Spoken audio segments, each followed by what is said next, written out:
Hello, good evening, students. Welcome to Byju's. Welcome to the weekly current affairs session. Now, as you have been attending the sessions, you know that in these sessions, what we do is we take up the important current affairs that have come about in the last 1 week and we discuss it in detail. Now, some of these current affairs would be from a prelims point of view, some of it from probably be from a mains point of view. But the idea is you have to be in touch with the current affairs that is going on happening. Okay, so again, as I normally promise itself, I have come here today with a set of very interesting topics. And before I go into the topics, I have few introduction things to tell you. The thing is that we all know we are very, very new to this new app. How many of you are finding this new BEP app a very comfort solution to your preparation?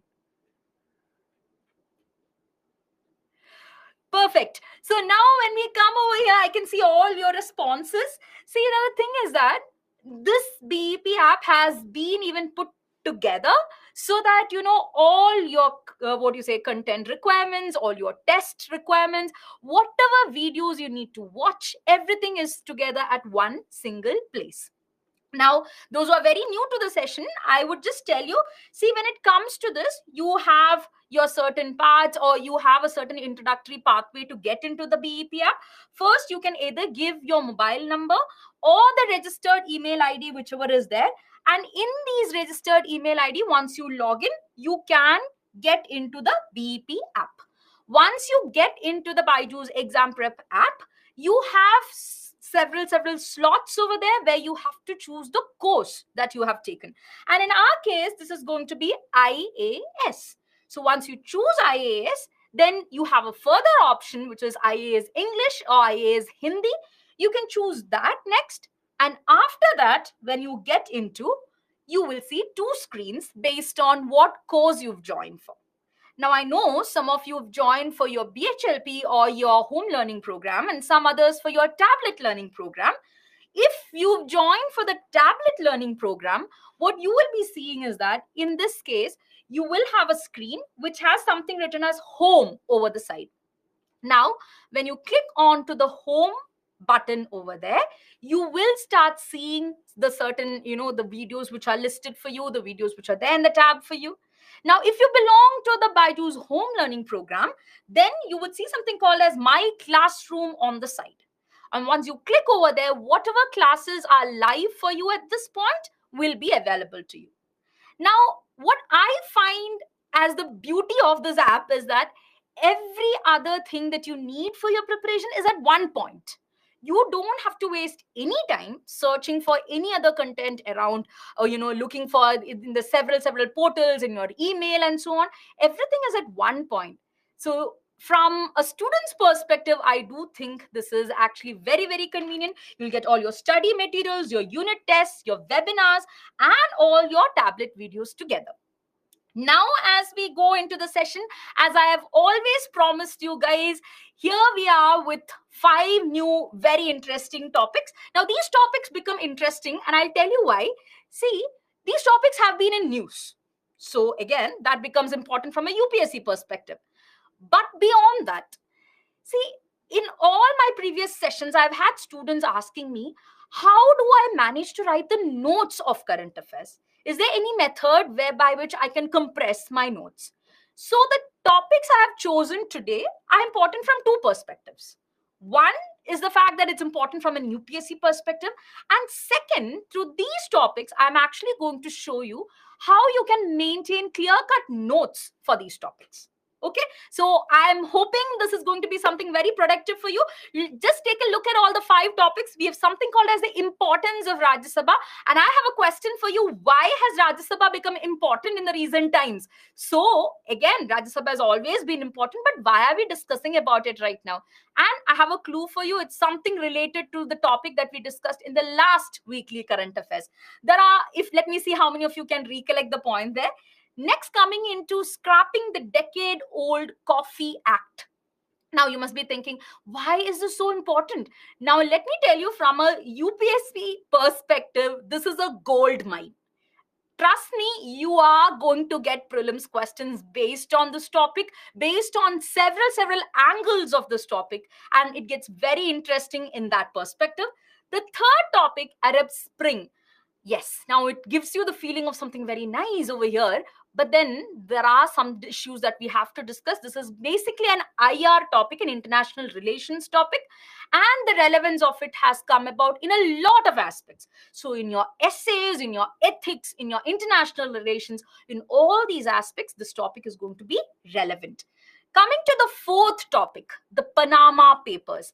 I would say this happens to be the most interesting topic of all the 5 of them, because as a civil service aspirant, you are going to be faced with some situations which are very similar to what we are going to discuss in the Panama Papers. And I also want to know how are you guys going to react to it, and I will be giving you the detailed information about what happened in the Panama Papers. And finally, coming to the topic of Chess Olympiad, it's mostly a history and art and culture related topic. But then again, as similar to the Coffee Act, which is there, this topic is going to be a gold mine for this year's UPSC prelims exam, which means the one that is going to happen on May 28th. So I hope all of you are very excited about these topics. Without much delay, let's go into the first topic, the importance of Rajya Sabha. See, in the recent times, now this is where I'm going to ask you guys, where is or why has Rajya Sabha become important? Is there any clue that you're getting why it has become important? Why is there a lot of discussion about this? Any idea? Let's see. Yes. Nivedita, Devyani, Albert, all of you, a lot of you have mentioned this. It's the presidential election. In the context of the presidential election is where Rajya Sabha has come back, and the importance of Rajya Sabha has come back in news. Now, coming into the question over here, see, when it comes to the importance of Rajya Sabha, you have to know for the first thing that when I say Rajya Sabha, what is the first picture that gets into your mind? I know some of you must be thinking Rajya Sabha TV and all that, those who are very serious aspirants. See, when we generally talk about Rajya Sabha, we get the picture of a second house. A second house, which most of the times gets in the background of your major Lok Sabha, which is there. You don't see a lot of news coming about the Rajya Sabha. So again, it is in that context where we have to know what exactly is this Rajya Sabha about, and why is it that only at some times there is a spurt of importance, and the rest of the time the Rajya Sabha remains in darkness or in oblivion. Okay, so coming to this, Rajya Sabha is basically the Council of States, or it is also called as the upper house. See, now the idea of Rajya Sabha had come about in the British times. The British times, what started happening is, we all know, the Indians started, whenever there was a conflict with British, we started raising the questions that say we want more power in administration. We want to be part of the legislative process. So Britain, what they did is they tried a shortcut. They wanted to give the impression that Indians were part of the administration, but they also did not want Indians to be part of the administration. So they found a shortcut where they made like a second house. Okay, a second house where you will have representatives, major representatives from the Indians, but then they did not have actual powers with them. All the powers vested in the main house where they could make laws. Now, when we got independence, we just carried forward that tradition, and then we have made it the Council of States. So basically, if the Lok Sabha is the representative house of the people, the Rajya Sabha is the representative house of the states. Now, here what happens over here is, if you look, Rajya Sabha could not consist of more than 250 members, including that in this 250 members, it's almost 238 members representing the states and union territories, and 12 members nominated by the president. Most of us take a lot of pride when these nominations come. How many of you happen to know about these nominations? Any of your favorite sports persons, or any of your favorite film actors, anyone who has got these nominations in the recent times? How many of you know about these? Yes. Sachin, a lot of Sachin fans here. Yes, Sachin Tendulkar is one person who's got this. PT Usha, a lot of people who've been Ilayaraja. Yes, in the very recent times, that has also been in news. Now, imagine this, you have 250 members, and amongst the 250 members over here, you have almost 238 as clear representatives of state, and they are elected by some kind of a process called as a proportional representation, whereby which what happens, if you have each member, for example, if the state of Goa is been allocated 2 members, what happens over there is that in a span of every 6 years there might be an election, and the election is what, it's not directly from the people, it will be in the legislative assembly of Goa, and from there they will choose the person who goes to the Rajya Sabha. So this is why Rajya Sabha is called as the Council of States, because the people are not directly involved in the election. Who are involved are the representatives of people who happen to be in the legislative assembly. Clear? Is that part clear to all of you?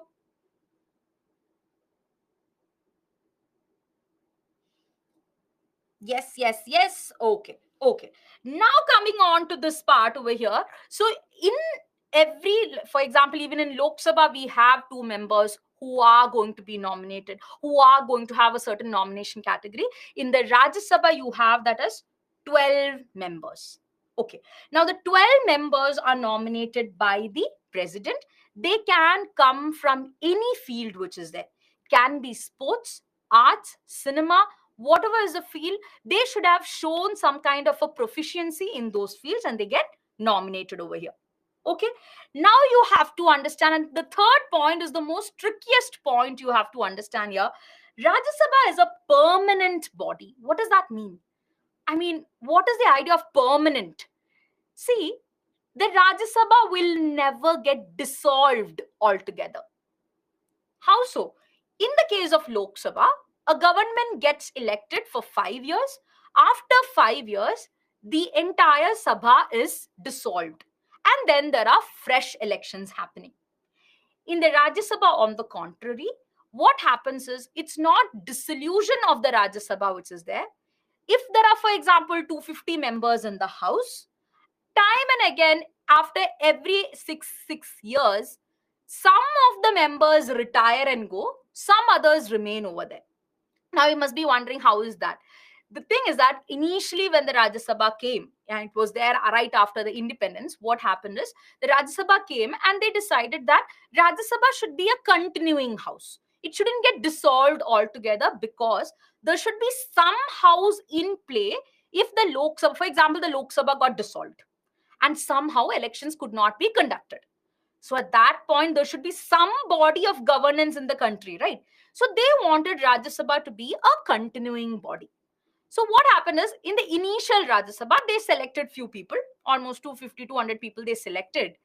And then at the end of some almost 3 to 4 years, what they did is, they took a toss sort of a thing, and they said some of you will retire at this point, and those who are retiring, in place of them, you will have new members coming in. Okay, so the idea became, at no point will all the members of the Rajya Sabha go out altogether. You will always have some continuing members. So for example, in the first Sabha, if there were 250 members, at the middle of maybe 3 years, almost half of them retired. Okay, now once they retired, what happened? In place of those many people, new members came in.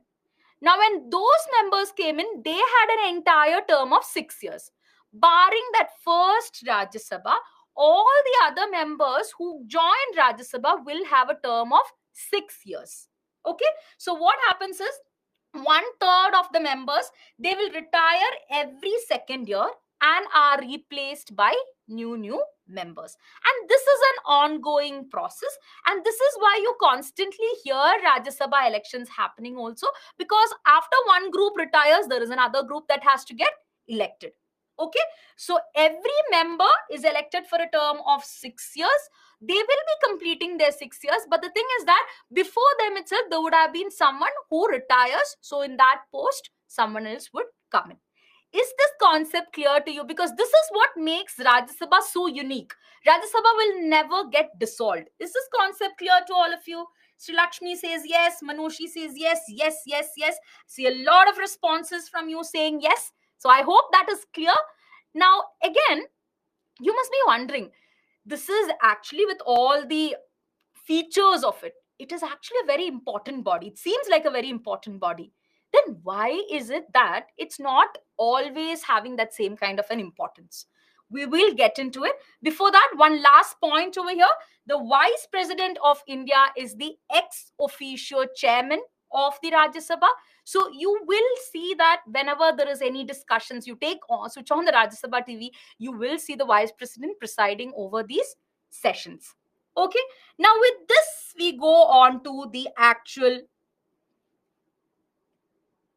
the role of Rajya Sabha. See, the role of Rajya Sabha is pretty clear. It is what? Representative of states. So when you have something which is representing the state, then you can ensure federalism over there. Okay, what is the concept of federalism? You have a center, you have the several states, all, both the center and the states work together in a very tandem manner, in a very cooperative manner. Okay, so nobody tries to overpower. The center is not like, hey, states, you are under me. That is not the attitude which has been given.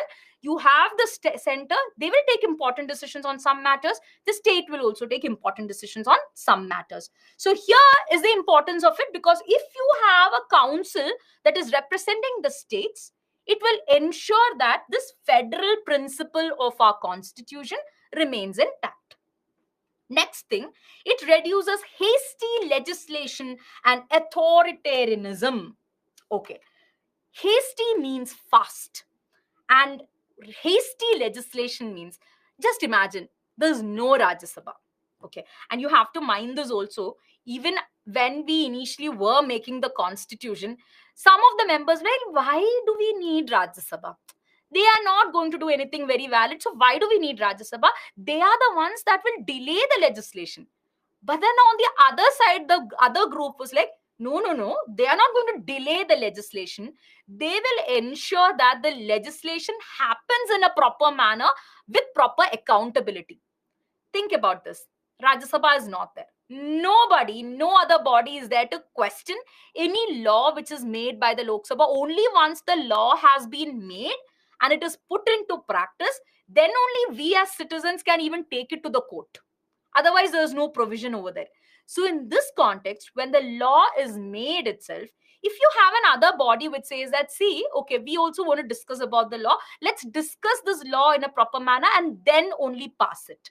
So, Rajya Sabha is that body which avoids hasty legislation, fast legislation, or authoritarianism. If Lok Sabha is only there, they will be the king of everything. They'll be like, this is my law, I am making the law, you guys all take the law and now you just implement it. Now, when Rajya Sabha is there, that does not happen. Third body, third point which is there, it is a deliberative body. What is a deliberative body? Deliberative body means some body that can be used for discussion. And why is it that Rajya Sabha is considered as a deliberative body? I'll tell you this, it's a very interesting fact. We've had almost a long time of, if you take all the years that we've had governments in power, if you look at it, most of the time, when you have a majority government in your Lok Sabha, that same government does not enjoy the majority in Rajya Sabha. That is something that is quite unique, right?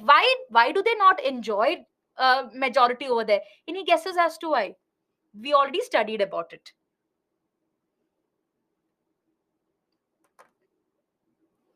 Think about it. Why do you think See, ideally you have Lok Sabha, for example, a certain party enjoys their majority in the Lok Sabha. Okay, now you have Rajya Sabha over there. In Rajya Sabha, why is it that that same party is not enjoying a majority? Most of the time they don't. Why is it so? Yes, yes, yes. I can see all your responses. See, the thing is that we earlier discussed, right? What happens is the members who are there, they retire only in every other, for example, 1/3 members go, then they get elected, 1/3 goes, then they get elected.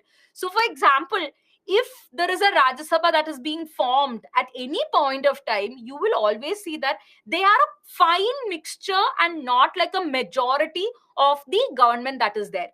Why? Because you will have members of the opposition also. For example, currently, when we have a government in power, you have in Rajya Sabha the members who were there even at the time. Right now, you might not have a lot of them, but then you have members who were there at the time of the previous government, which was there. So if you take the first, what you say, NDA government time, you will have members of the previous UPA government or their majority or their members over there. So at no point is it possible that you will have situations where they both have majority. But if you take the Indian government so far, most of the time, when a certain government enjoys Lok Sabha majority, you will not see that, or most of the time, they will not have majority in the Rajya Sabha. Which means what? If they don't have majority in the Rajya Sabha, this body will be the one who will constantly raise questions. Any law is coming over there, they will not let the law pass very simply like that. They'll be like, no, no, no. Why is this a problem? We need amendments over here. And so there is a lot of deliberation. What is deliberation? Discussion.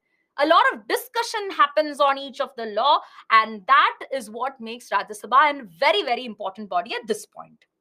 Coming to the next two sections over there, social justice by representation of the vulnerable. Most of the time, what happens is when you have certain nominations, or the fact that when it comes to each state representation which is there, the states also put an effort to ensure that you have people from certain minority community or vulnerable community being represented over there. So again, that is something, for example, because it's the state legislative assembly itself that gets or takes part in the election, it's always possible that, okay, if you field two minority candidates, one of them will surely be in the Rajya Sabha.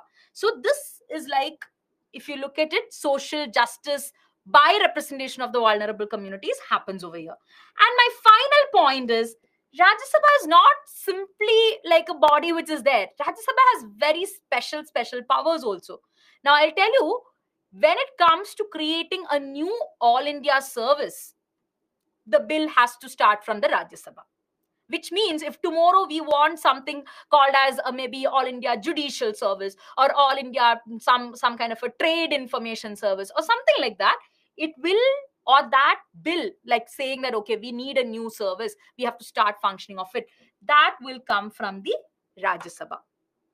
Apart from that, if any topic needs to be added into the state list, what is a state list? We all know in Indian governance, we have a central list with all the topics that the central government can take or make a decision on. We have a state list where all the topics that the state government can take a decision on or make a law on. If any new topic has to be added into the state list, the Rajya Sabha has to take the decision. So by now it's very clear, Rajya Sabha is an important body, but then why is Rajya Sabha having so many issues? Why is it not getting the necessary importance? Okay. The necessary importance or the crux of having a Rajya Sabha is what? That they will take up these issues, they will discuss these issues, and they'll be very effective.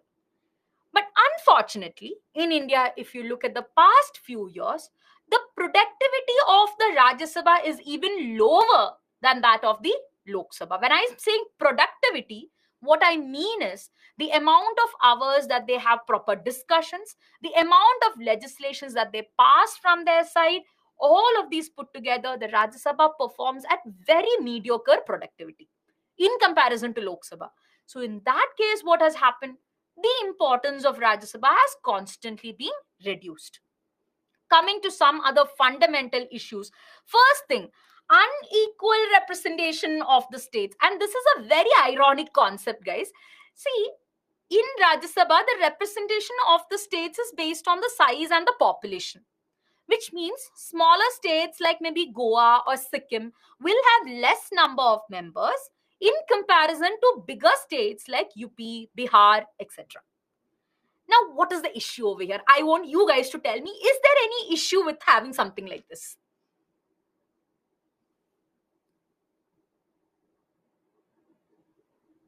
What is the issue? Population. Yes, yes, yes. I'm seeing a lot of people who are hitting right on the bullseye over there. This is how your answer should be. You should hit the keywords right then and there. The issue is with the population. See, if you are giving more representation to bigger states with more population, are you not somehow incentivizing or telling them a good job? You have big population, so we are giving you more number of seats. So the other states are like, okay, fine, we'll also we'll take measures to actually promote population increase. And is it something that a country like India needs? No. We should not be incentivizing population growth. On the other hand, we should be disincentivizing it. So one of the common arguments raised is, first thing, when you give bigger states more number of seats, what happens is, in a body like Rajya Sabha, they hold a large majority. For example, your UP has 50 seats. Bihar has almost 30 seats. So in that case, when it comes to an other power or other, what you say, smaller state which is there, they feel that, okay, they're 2 members or 3 members. What difference can they create there? So again, the unequal representation has two problems. Once, the smaller states feel very sidelined.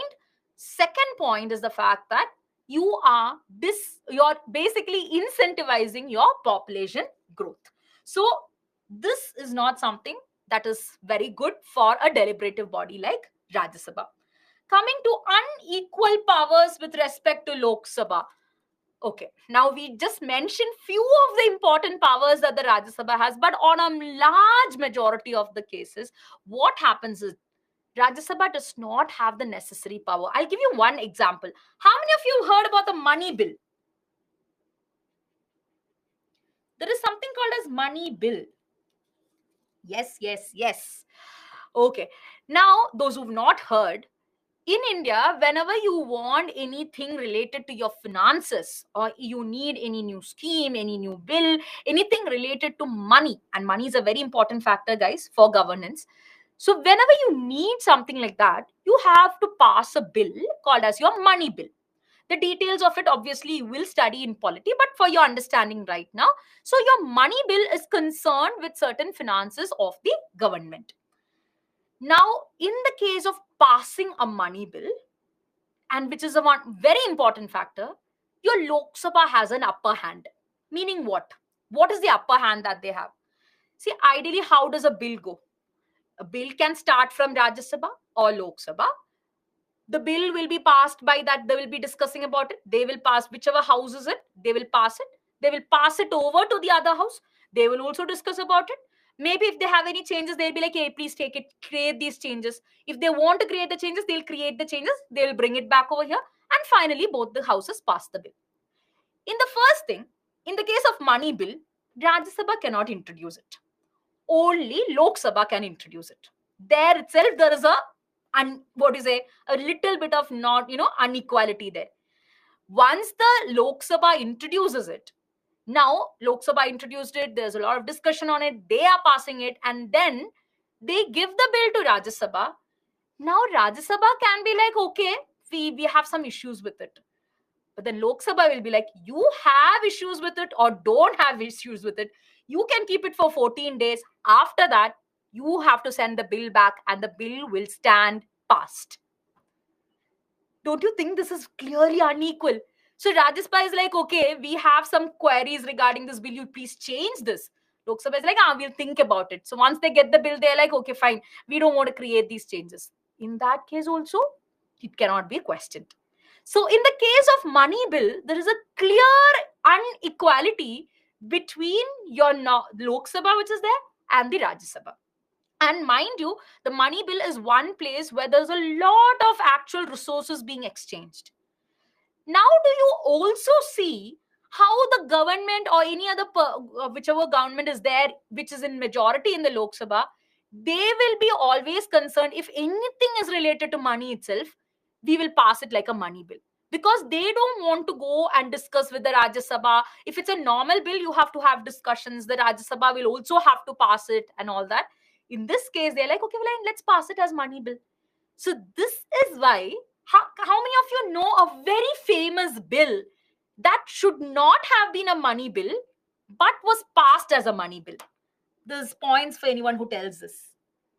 Yes. Harshita, Deepak, Shivani, I'm seeing a lot of names over here. Aadhaar.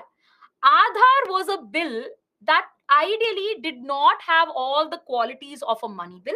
This was basically like creating an addendum to a certain, what you can call as, for example, Aadhaar is what? You have identification happening, your biometric things happening. So what? It should not have been passed as a money bill. But then the government said that, no, this should be passed as a money bill because you are basically transferring through Aadhaar, you are transferring money to the beneficiaries through your direct benefit transfer. This is why this has to be passed as a money bill. But there was a lot of opposition because all the other features of the bill, which says that you will collect the biometric information will be stored in such and such places, it will be used by these parties, all that does not comprise that of a money bill. It's basically a very ordinary bill which had to be passed, but the government passed it as a money bill. So now do you see how this provision actually puts the Rajya Sabha in a very darkness, because they cannot assert their power when it comes to unequal powers of the Lok Sabha. Coming to the next one, absence of domicile requirements. Every single time when there's an election happening, you would have seen this. See, you have something called as a Representation of Peoples Act 1951. Now, what happened is, in the case of Rajya Sabha, they removed the word domicile. What is the relevance of it? Okay. So we all who are living in India would be part of certain states and would be part of certain districts. Okay. Now, if you've continuously lived in a certain place, that becomes your domicile. Some of you would have even got the domicile certificate and all that. So if I am in Tamil Nadu for a long time, so I would be considered as, or my domicile would be Tamil Nadu. Okay. Now, earlier what used to happen is, if you wanted certain representatives in the Rajya Sabha, they should have their domicile in that state itself. Meaning, if a member has to get elected from Tamil Nadu, that person's domicile should be Tamil Nadu. Okay. Now, when they removed the domicile, what happened is, I might be from Haryana, but then I can stand or I can be put forward as a representative in Tamil Nadu. And if I have the necessary support from the party members who are MLAs over there, I can win the election. So they basically, when they remove that domicile factor, what they have done over here is, ideally, what is Rajya Sabha? Rajya Sabha is a council of states, which means that particular state and its interest has to be represented. But here what has happened, for your party needs or any of your political needs, when you put a person who has no idea about the problems of a particular state, they come and stand for elections, they go to Rajya Sabha, do you think that state will benefit?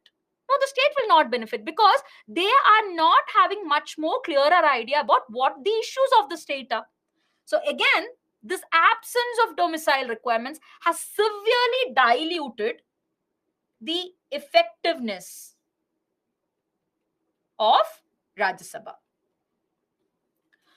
Coming to low participation of nominated members. Again, sorry to break your bubble about Sachin over here. We must have seen a lot of cases. Not only Sachin, there are a lot of issues over here when people who are nominated, obviously they are from different walks of life. They have their own profession going on. So what happens is, they come, or their presence in your Rajya Sabha is very, very less.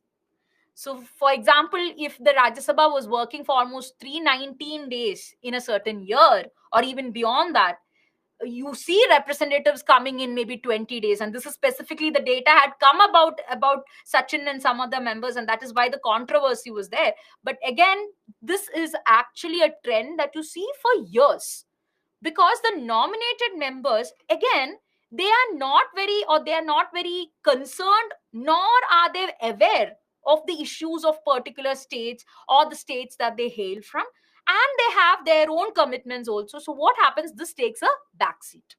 So again, because of that low participation of nominated members, you basically reward your supporters through Rajya Sabha seat. How many of you have observed the Rajya Sabha elections in your state? And I want to, before you answer that, let me just ask you a clearer question there. How many of you have ever heard of a Rajya Sabha election happening at your state legislative assembly?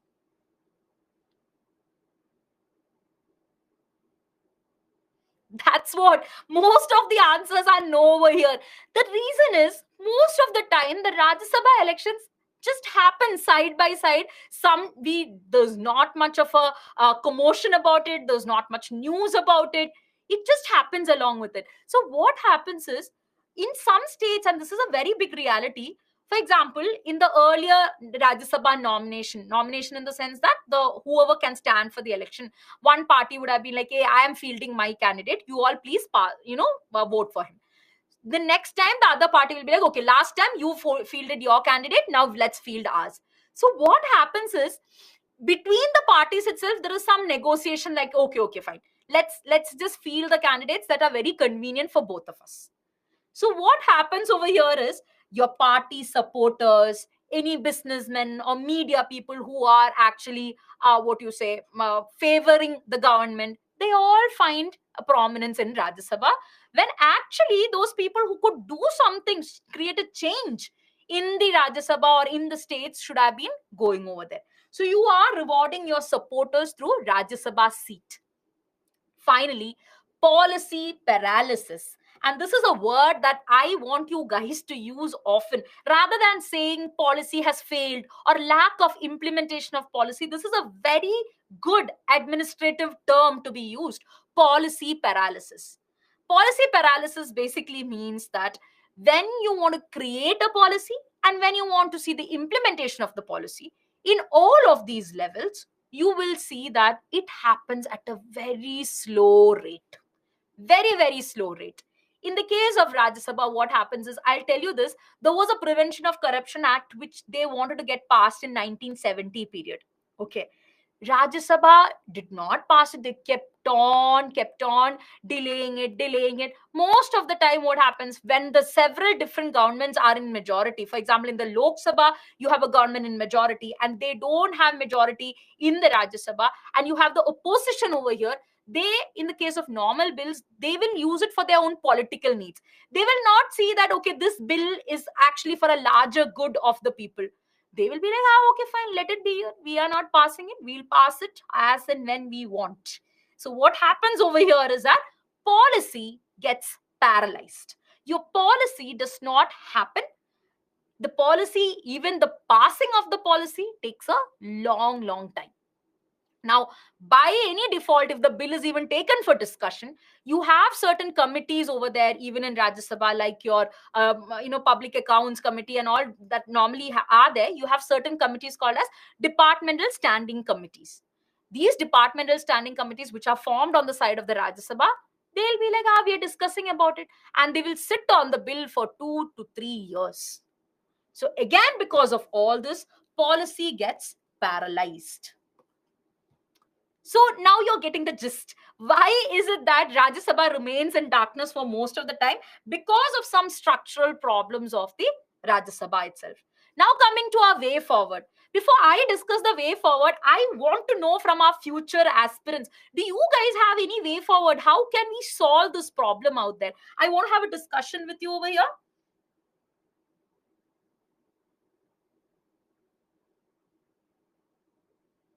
Yes. Okay, you are all telling me way forward. We can have you're giving me words: transparency, representation. Now tell me if you have any good ideas about actually having this. citizen awareness, one party system, local should be involved in election. I'm seeing a lot of good suggestions over here. Some of the suggestions that I have put forward over here is, let's, why not, or we can always have the idea of direct elections. Just like we are holding elections for the Lok Sabha, let's hold elections for the Rajya Sabha also. Direct elections, which means what? The people are only putting forward their vote over there. So this is one way forward that can be considered. But again, what is the drawback of this way forward? The drawback of the way forward is the fact that this is going to, again, imagine the cost, the time that has to be spent for every election. So again, that is going to be a drawback there. Maintain equality among the states. This is something that can be done, because this is not going to, see, you are not going to incentivize any state for their population growth, nor are you going to make some states feel bad. So fix an equal number of seats for all states and ensure that there's representation over there. This is another thing. Third thing is learning from good practices. And by good practices, again, we took this idea from UK. Okay, Britain was the one that imposed or put this idea of, let's have a second house and let's represent all of them over there, and let's not give them enough power also over here.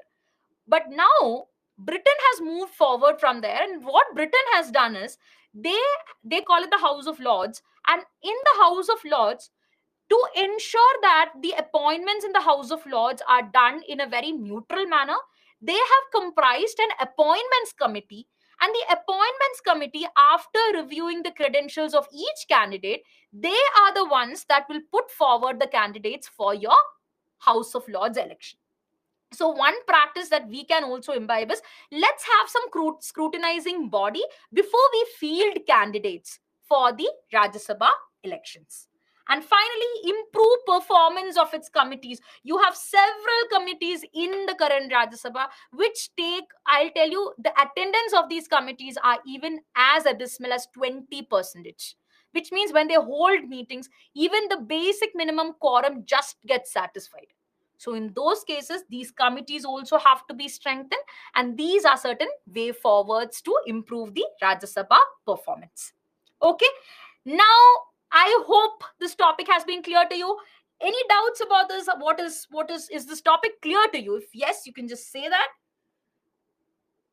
I am seeing a response by Mahesh Kumar. Criminalization of politics, even the idea of having criminals in politics, and that applies both for Lok Sabha and Rajya Sabha. That has to be checked. Yes, yes, yes, that's all clear. Now let's go into the question.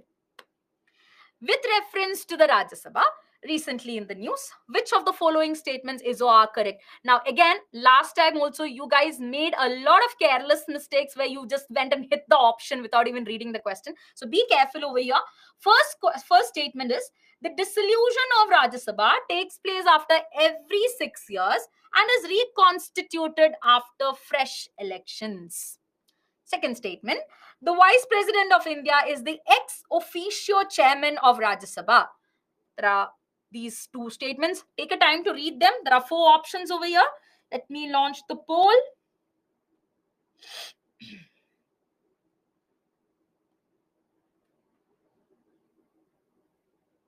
Okay, you guys can start marking your answers now.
Yes, yes, yes. The results of the polls are in. Don't ask me to show the leaderboard at this point. We will be seeing the leaderboard after maybe two or three questions. That is the suspense part of it, right?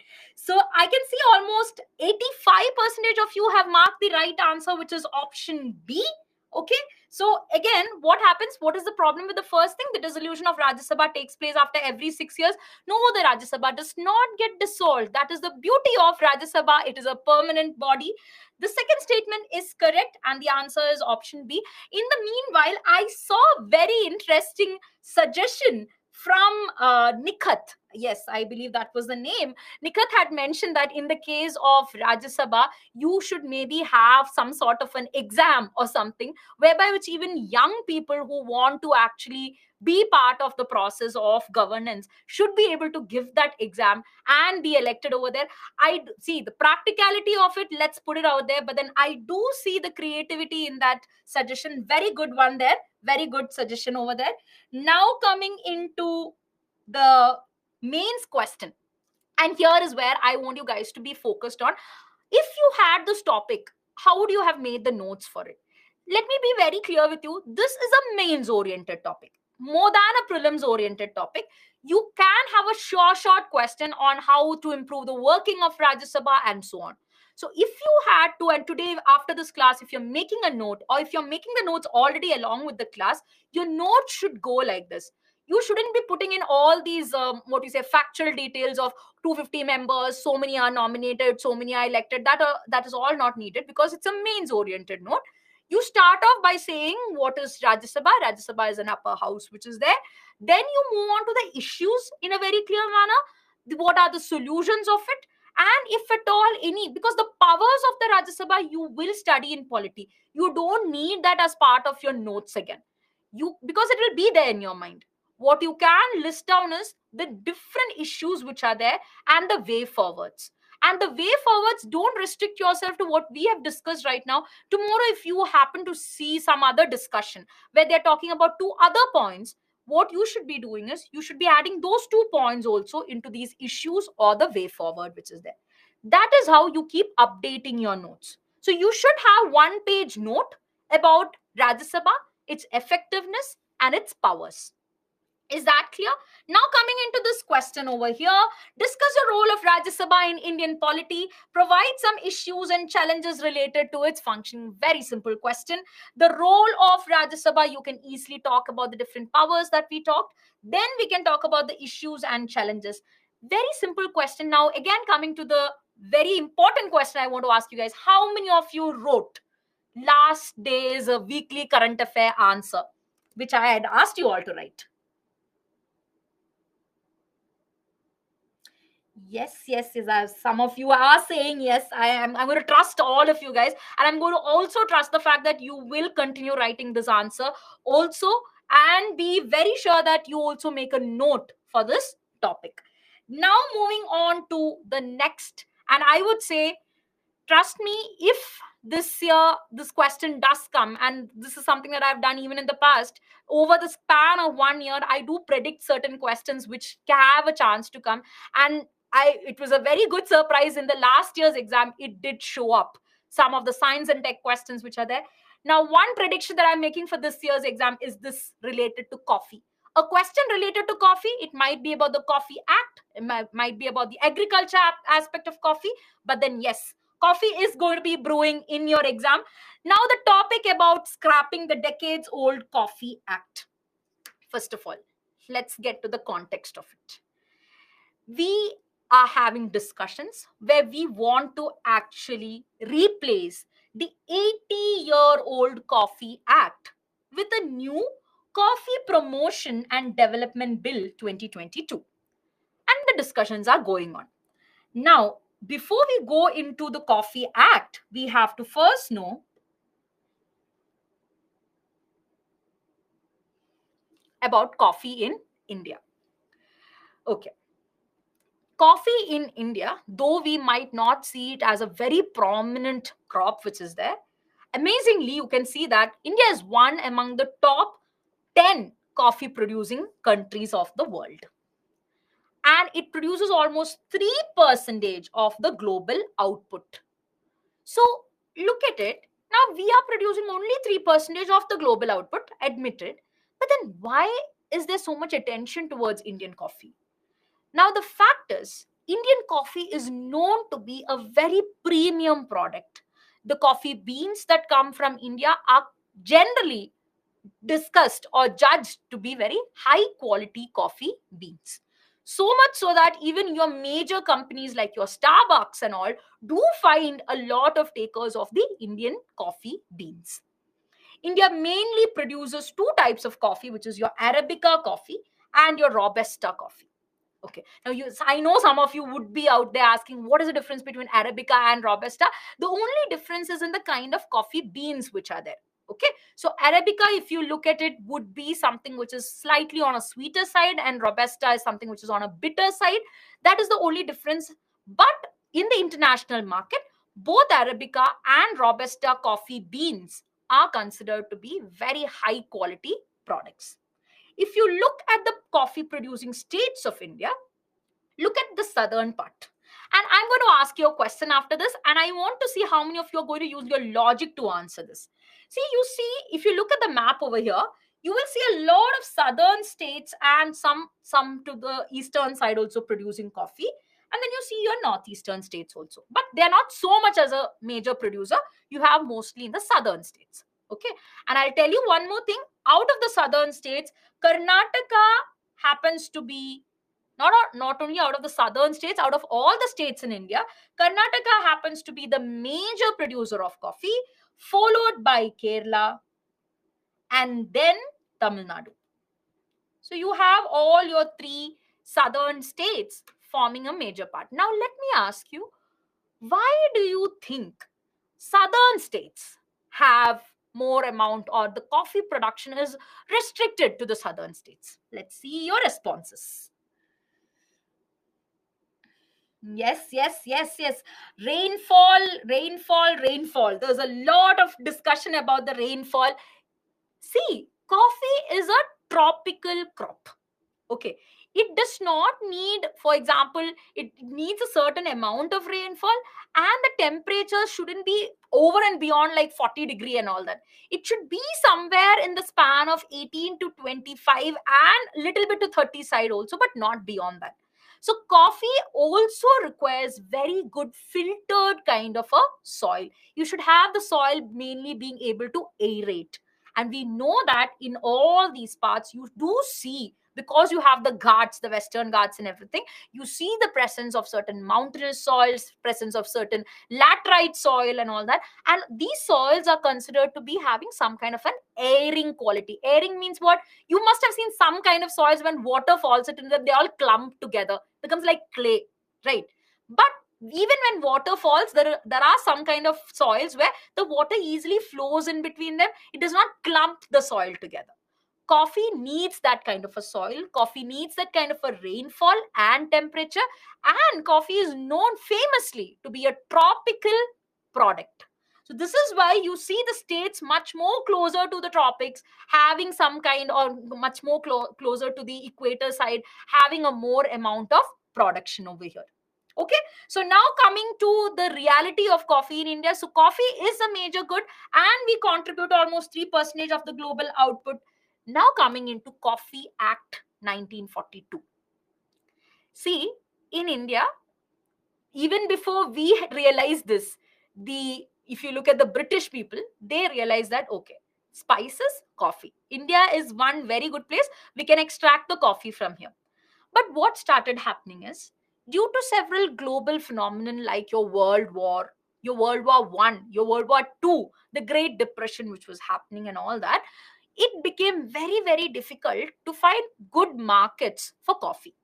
Okay, because coffee is considered, or at that point at least, coffee was considered a premium product. It's very difficult for us to imagine, because right now in all of our shelves we have coffee, and we are easily, even if you right now if you want a coffee, you'll just go make it. But the idea is, at that point, coffee was a very premium product, and at that time it was very difficult to find markets for coffee because it was expensive and the entire world was going through economic crises. So at that point, Britain was like, okay, we need to have proper efforts for this. And they created something called as the Coffee Act 1942. So you can imagine how old it is. So during, or around the Second World War period, which is there, they introduced this Coffee Act. And the basic idea of the Coffee Act was to protect the struggling Indian coffee industry from the economic downturn by the war.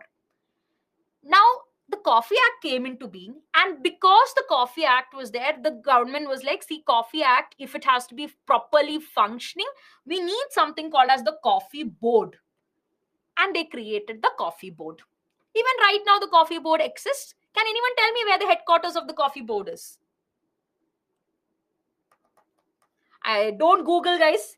Without Googling, just imagine. See, it's common sense. Which is the major producer which is there? You have Karnataka as a major producer. You have the Coffee Board located in Karnataka. Okay. So, yes, now those all who told Karnataka, very good guess. If you guessed it, very good guess over there. Okay. Now coming into the fact here, the Coffee Board also got created, and the Coffee Board was under the control of Ministry of Commerce and Industry. Why was it under the Ministry of Commerce and Industry? Because at that point also, coffee was a major produce of export.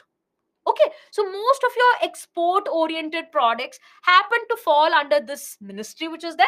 That is why it is under the Ministry of Commerce and Industry. Then came the most important difference that the Coffee Act created.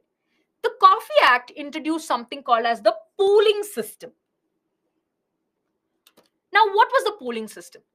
The pooling system basically saw that any coffee produced in India, it has all to be brought together at one point, and from that one point, based on the quality of the coffee beans which is there, some of it will get exported, some of it will be in the country itself for domestic use, which means all the coffee had to be compulsorily brought at one point. You cannot be a coffee grower or a planter and be like, okay, fine, I am not giving my coffee to you, I am selling it to China or somewhere. That's not possible. You will all have to bring it together, and from the point which is all together, it will be distributed. So almost 70% of the total pool will go for export, 30% will go for domestic use which is there. Okay, so this is all what the Coffee Act did. Now let me ask you, do you think the Coffee Act is relevant anymore? Do you think in the age of this liberalization and all that, to have a method whereby which you're telling that all of you bring your coffee over here, we will distribute it over here, that is not possible. So again, right now, after almost 80 years, we are getting the need that, see, now we have to scrap this act. We have to bring a new act. First reason, why? Because the existing act or the existing law is quite archaic. Archaic means old. It's 80 years old. Now imagine this, some act which has been there at that point. Do you think the current needs of this time will actually be satisfied with this act? For example, if you're placing a restriction on all the coffee growers at this point, like all of you have to give it to the government will distribute. At that point, some other country will be like, hey, India is going against WTO and all this. Let's file a case against India. So again, in this age, that law is not very relevant. Second thing, right now, as I told you, Indian coffee is known for its premium quality, the Arabica and Robusta, which means there is a lot of scope for technologies like biotechnology and all to increase the high yielding capacity of these seeds. Now, the Coffee Act does not deal with any of these things. Why? The act was made almost 80 years ago. So right now, what is being envisaged is that we will have to somehow revamp this Coffee Board which is there, and that Coffee Board will be focused more on research, on technologies to improve the production of coffee, and so on. Okay, so whatever act or whatever Coffee Board is right now doing, and Coffee Board is not doing much at these points, because the only thing the Coffee Board has to do is the fact that, okay, is every other person who's involved in the coffee business, are they getting their proper dues? They are basically functioning as some kind of a revenue body at this point. So instead of that, to make it a very hi-fi technology oriented body is one major thing. The next point is, see, this act is too complicated. Why? Because bringing all the coffee together, and who decides the price of this? Some kind of a value mechanism that is created by the government itself. Which means, for example, if an external, someone from outside, a foreign investor wants to come and invest into Indian coffee, they would be totally confused. Why? Because in the first place, that investor will have to put their coffee at the government's disposal, which is there. So again, what has happened over here is they want to simplify this act so that this act can be made simple, easy to understand, and foreign, what you say, foreign country friendly, foreign investor friendly. So in the view of ease of doing business also, Coffee Act has to go, new Coffee Act has to come. Next thing, not only coffee, tea, spices, rubber, all of these act are going to be changed at this point. Now do you see the relevance of this? Now in the coming days also, you are going to see a lot of discussion on all these products: coffee, tea, rubber, spices. Now out of this, leave alone spices, but coffee, tea and rubber. As an aspirant, your notes of this topic from a prelims point of view should clearly have these things. What are the conditions necessary for all of these production? Which are the major producing states in India when it comes to all of these goods which are there? Are all of these acts going to be removed? What are the necessary, any varieties of tea or varieties of, what you say, a rubber which is there in India? All of these things. And you also should know if India is the major producer of these products which are there. All these details should be there in your notes. Now you must be thinking, how is it that I'll find all these things? See, the thing is that what you study as current affair is not going to be directly picked and put as a question. UPSC thinks beyond you, and UPSC needs to see that, okay, when you read the Coffee Act, did you think about what conditions are needed for coffee? This is why your notes should have that. Is this clear to you, how to make notes on a topic like this?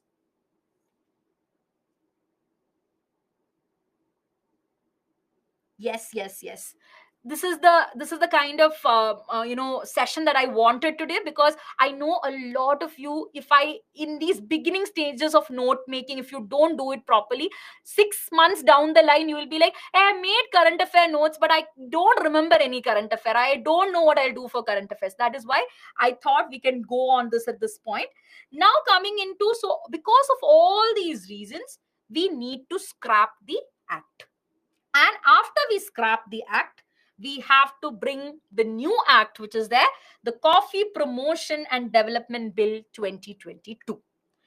The Coffee Promotion Bill, or this entire bill 2022, basically sees or puts the coffee board as a major source of research and technology.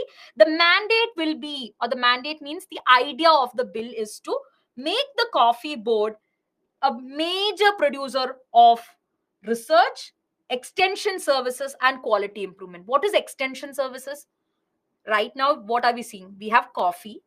Coffee beans are there. Roasted coffee beans are sent outside and so on. But what are the extension services of coffee?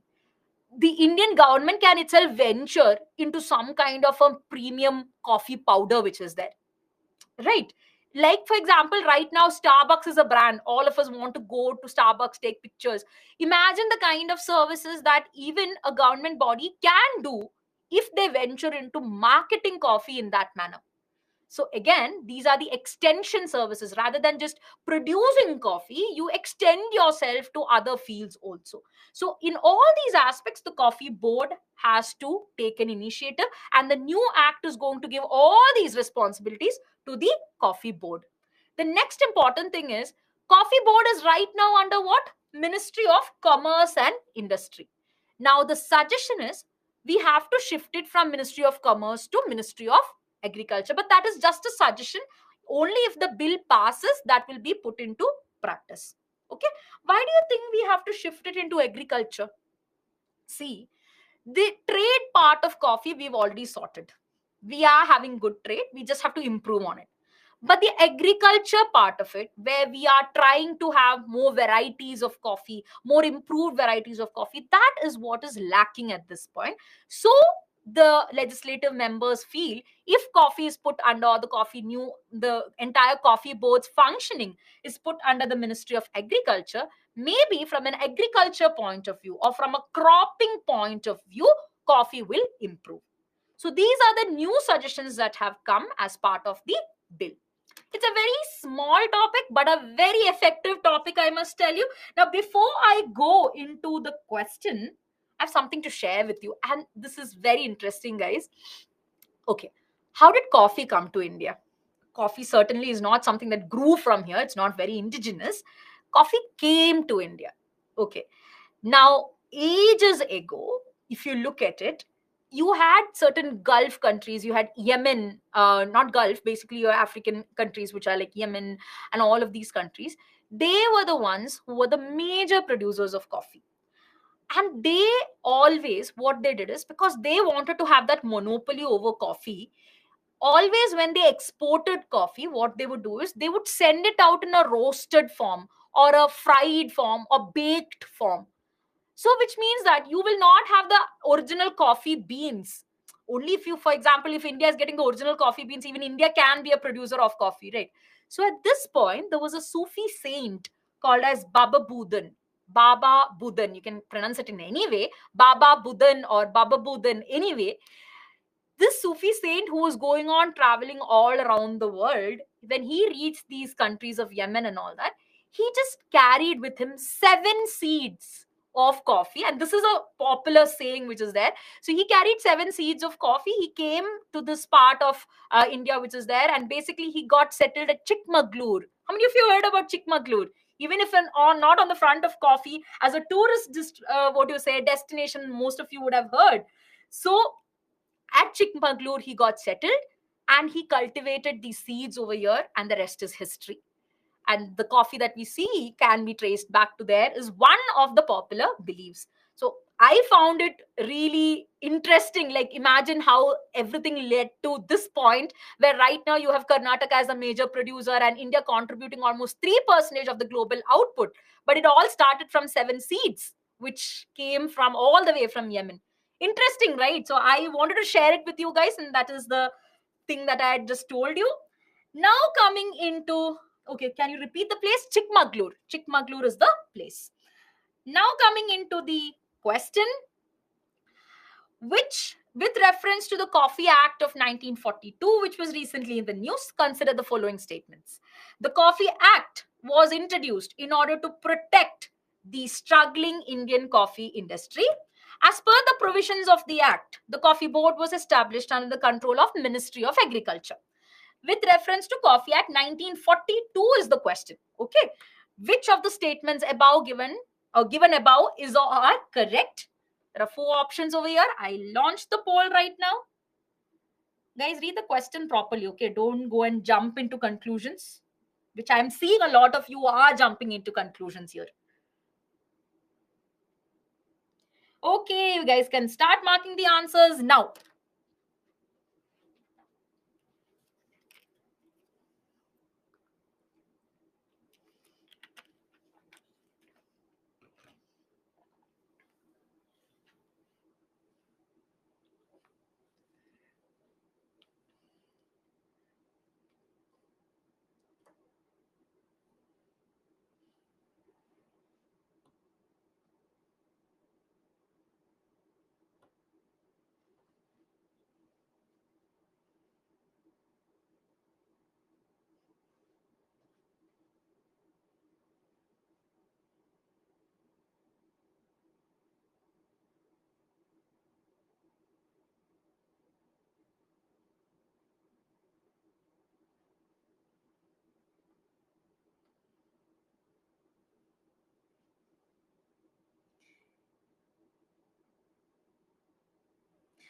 Yes, again, 75% of you have marked the right answer. What happened to the others?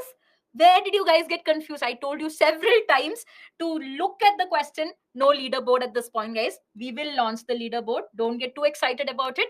We will launch the leaderboard. Okay. Now coming into this question with reference to the Coffee Act of 1942. Question was about 1942 Act. First one is correct. Second one is what? Is it under Ministry of Agriculture? No, it's under the Ministry of Commerce and Industry. We are just discussing, can we put it under agriculture in this 2022 Act which is there? Which means that second statement is wrong. The first statement is only correct. The answer to this question is one only. Okay, so those who made that mistake either have not read the question properly, or I'm just assuming that you have not read the question properly. The third topic, Arab Spring. Okay. Now, this I must say is a mixed topic, both from a prelims point of view, and I'll tell you which part of prelims is going to be like important from this topic, and from a mains point of view, this topic can be important. Okay. Now, the concept of Arab Spring we have to discuss, but first understand that the reason why we are discussing is there were some countries where this idea of Arab Spring happened.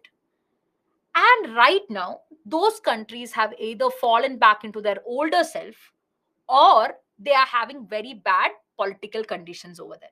Now, you all, those who do not know this, will be thinking, what does spring have to do with any of this?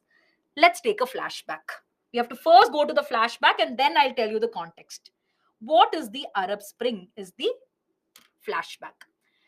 See, around the time of almost 2010, 2011, you will see that a lot of countries in your northern Africa and your Middle Eastern region, specifically these countries that you see in the map, okay, they started having some kind of an uprising. Most of these countries were the ones which were having dictators as rulers. Dictators are who? They do not have democracy and all that. There will be one ruler who will be like, ah, okay, fine. From tomorrow onwards, I want everyone to have hair only till shoulders. All of you get cut your hair. You all know who dictators are. So dictators are political leaders who consolidate a lot of power within one single person or one single system.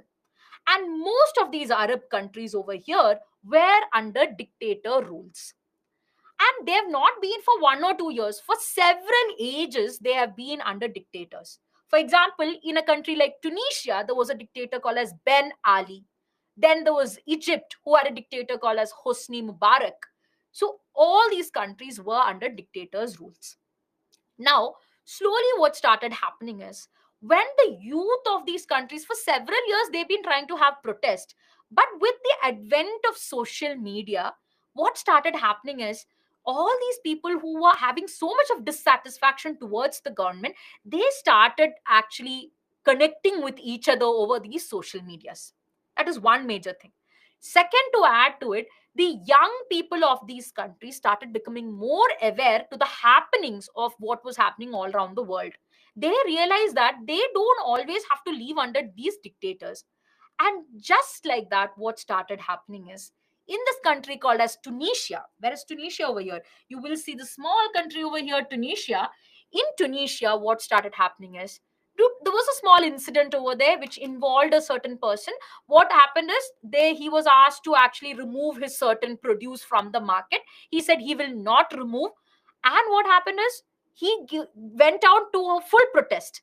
The police over there were quite shocked, because that was not the common thing. In a dictatorial regime, you do not have scope for protesting. You start protesting, your head is gone. So at this point, he started protesting. And the next day, you saw all these young people mobilized through your Facebook and Twitter and all this. They got out and they started a protest saying that we want democracy. And from there, so in Tunisia, this movement which started was called as the Jasmine Revolution. And from that Jasmine Revolution, all these other countries who were having dictatorial regimes, they were like, hey, Tunisia is fighting, so we will also start fighting. So Egypt started fighting. You had Morocco started fighting. All these countries who on that belt who had dictatorial regimes started fighting and started protesting for democracy. Some of them became successful, some of them not. But this entire phenomena is called as Arab Spring. Spring, you all understand? Spring is what? A season where you have blooming of flowers and everything. So Arab Spring basically gave the idea that democracy is going to bloom in all these countries. So what happened is Arab Spring was a wave of pro-democracy protests. Pro-democracy means that in favor of democracy protests and uprisings that took place in Middle East and North Africa beginning from 2010 to 2011. Okay, now coming to the point where this question or the prelims question will be coming. If you just ask me right away, okay ma'am, what is that area of world geography that is important from a prelims point of view? In 1 second I'll tell you, it's Middle East. Every single year prelims is being asked. From the prelims point of view, there will be one map question on Middle East. Where is Jordan? Jordan is between what countries? Where is Libya? Where is that? Where is this? This area which I've just shown to you in this map is super important. So from a prelims point of view, right after the session, one thing you can do is look at the map, just get the idea of, okay, where all these countries, like where is Iran, where is Iraq, where is Saudi, where is Oman, where is Qatar, and near to all these countries, what are the water bodies which is there? Where is the Red Sea? Where is the Black Sea? Where is the Persian Gulf? That entire area is important from a prelims point of view. Okay, so keep that in mind. This is something that you all have to look through, and that is the prelims aspect of it. Now coming into the mains aspect of it, see, as I told you, the idea was what? In Tunisia, the movement started.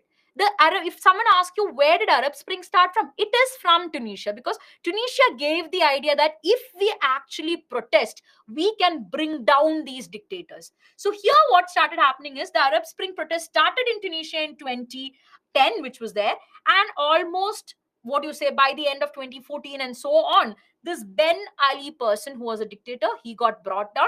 And mind you, he had held power from 1987 onwards. Okay. And Tunisia was that one country that peacefully transitioned from your normal happenings or your protest over here to a democracy. So the Arab Spring was very fairly successful in Tunisia. But now what has happened is, in Tunisia, because of certain economic factors, because of certain poverty that is happening over there, people are now realizing dictator was better. We don't want democracy. We want some kind of, or they want, it's not the people's need. But then what started happening is, when poverty started happening rampantly, you had certain leaders which came about and told them, see, you're having all these problems because you all wanted democracy. Now nobody is taking care of the country. Earlier there was one person and he took care of the entire country. And right now Tunisia is going back into having a dictatorial regime. And that is the sad part of your Arab Spring.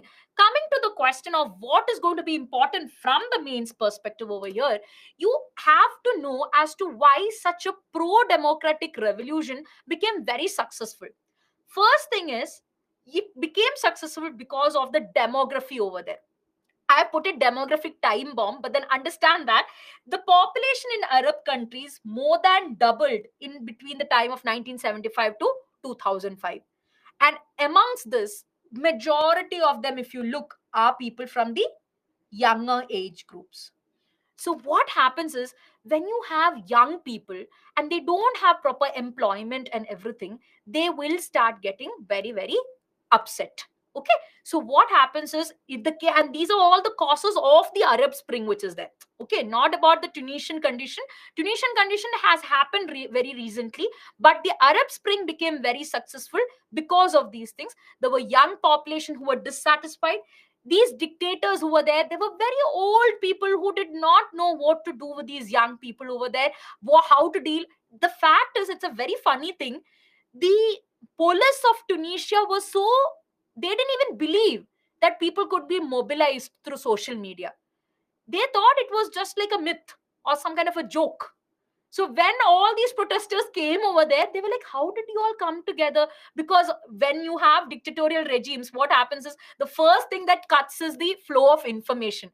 But then all these protesters came out and the police were like, how did you all connect with each other? And they were like, we've connected through social media. And they were like, no, that is not possible. So again, aging dictators the corruption in these places, the social media over here, the national appeal. Until then, protesters used to be seen as problem creators. But at the time of this Arab Spring, protesters were given the idea that they were patriots. They wanted what is best for their country. So, this entire national appeal is what prompted a lot of young people to start fighting in their own countries. And finally, the contagion effect. Contagion effect means that, okay, in one place they saw this is successful, so the second country is like, okay, we'll also do this. Why not? Let's also have all the social media discussions. Let's also go into protest. So this contagion effect led to all these countries: Egypt, Algeria, Morocco, Tunisia. In the other side, you had Qatar, Bahrain. In all these places, you saw protests happening. Okay, now coming into the fact that despite all this, what happened right now? The international experts right now call, because you had spring then, right now they're calling it the Arab winter. It's a sad thing, but then again, you can use all this in your answers, guys. It's called as the Arab winter right now. Why is it called the Arab winter? First thing is that the entire idea was what? Democracy. But Tunisia was the only country where they fully shifted to democracy. And even in Tunisia, now they are going back. In all the other countries, the protest kept on happening. More young people came to the protest. But the dictators, they left, or when they left, they put some kind of a proxy person of theirs, who would still be like a dictator itself. So what started happening is none of the other countries could easily move to becoming a democracy, because it's not that easy. Do you think moving to a democracy is very easy? How many of you think democracy means what? You hold elections. It's very simple like that. How many of you think? No, it's not. We could very easily move to democracy when we got independence, because we had some foundation that was laid by our colonizers, unfortunately or fortunately. That is why we could easily move to democracy. But in a place that has been for 30, 40 years under dictators, you do not know how to actually conduct elections, how to mobilize people, how do you give them the idea that democracy is a good thing. So what happens is, this awareness was only there amongst the young people. It did not filter down to the older people or the older generation, and they felt, yeah, it was working fine. Why did we have to change it? Okay, dictator was working fine. Why did we have to change it? So what happens over here is, democracy did not get fully satisfied. First thing. Second thing is, in no country, and that is including Tunisia, their standard of living improved. See, the entire aura around democracy is what? Okay, when democracy comes, we will all have our opinions out there. Whatever is our need, it will get satisfied. This is the aura around democracy. But what started happening over here in the case of all the other countries was, this public opinion did not get mobilized. Meaning, there was nobody to collect public opinion. And one other factor was, all of these countries has a lot of internal divisions. These countries, primarily we might look at them like Middle Eastern countries or Muslim countries, but internally they have a lot of divisions. There is a Shia Sunni conflict. There might be some other sects which are there. Between different conflicts, there is a conflict between the Bedouin community and the different conflicts over there. So Bedouin basically are nomadic communities which are there in most of these countries which are there. So between them, there is so much of fighting. So when there's so much of fighting between them, and you don't have a proper leader, what happens? Public opinion does not get put forward. And when public opinion does not get put forward, what happens? Your standard of living does not improve, because nobody is telling, okay, we want health benefits. If somebody is raising the conflict, we want health benefits, then you will get health benefits. Here, one of them is saying that, no, I want to build a religious, building over there. The other guy is saying that, or the other group is saying that, I want health benefits. So the difference of opinion did not translate into something healthy. Moving on to, after these people started realizing your social media can be used for all these purposes, what did they do? They basically started restricting all social media. So you see countries like Egypt, they even went on to restrict internet access. They even enacted proper laws on censorship. So right now, it's not as easy as earlier to mobilize your opinions. Moving over, mass displacement. How many of you have seen that picture of this small child who has, I believe his name was Island or something like that. He was washed on the shores. He was a Syrian child. It was a small baby. How many of you have seen that picture? Yes. This, we thought, or when you look at it, that is one of the worst images you can think as the aftermath of Arab Spring. Because just like you had Arab Spring in all these other countries, even in Syria, you had the protesters calling in for your democracy, and it was against the ruler Bashar al-Assad. But then he started, and he was a very brutal dictator who was there. So what he started doing is, he started gassing, he started attacking his own population out there, and a lot of people had to move out of the country as refugees. And this picture of this child being washed on the shores was basically an image that came because his parents and all were trying to escape from Syria, which was actually protesting for democracy. So again, look at it. Because of these movements over here, people have been displaced on a mass level. A lot of refugees have been created, and this actually remains a very sad fact when it comes to the Arab Spring. And finally, women empowerment. See, at the time of the protest, you saw a lot of women coming into doing the protests over there.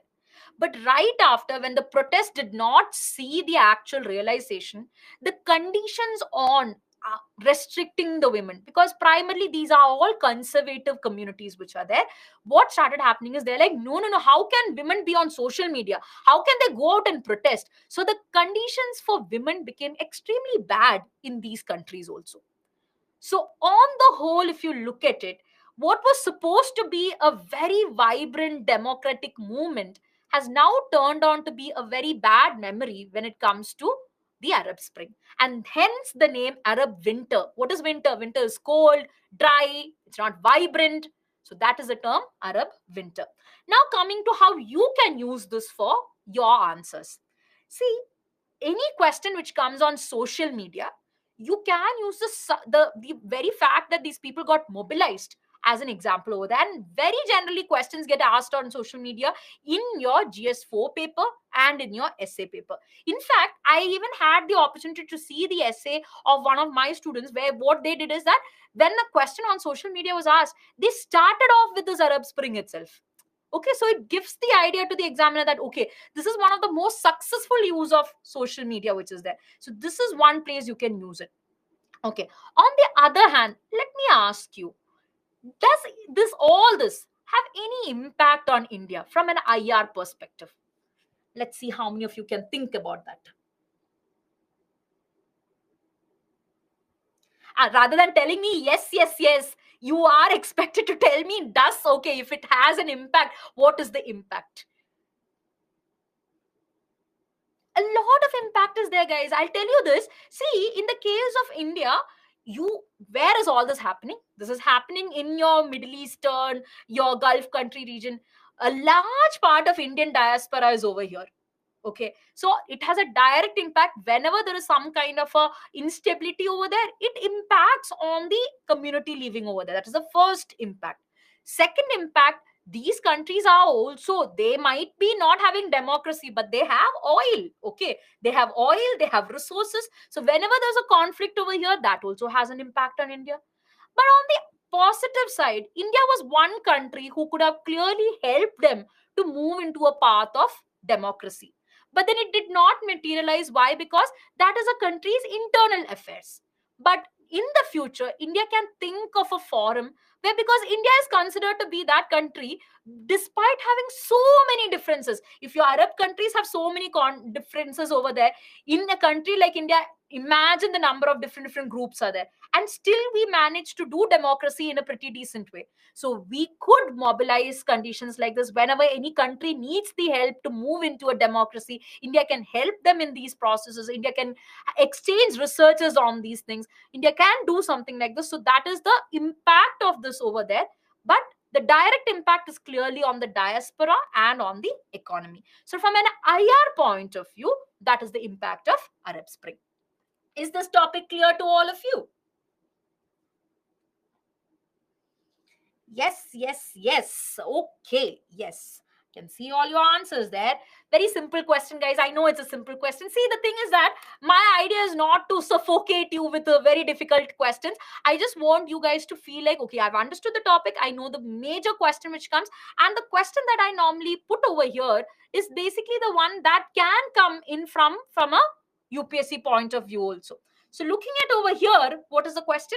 Arab Spring, which swept away the Middle East and North African region, started from which of the following countries? Egypt, Syria, Tunisia, Libya. Okay, let me just launch the poll, and after this, I promise you, I'll show you the leaderboard.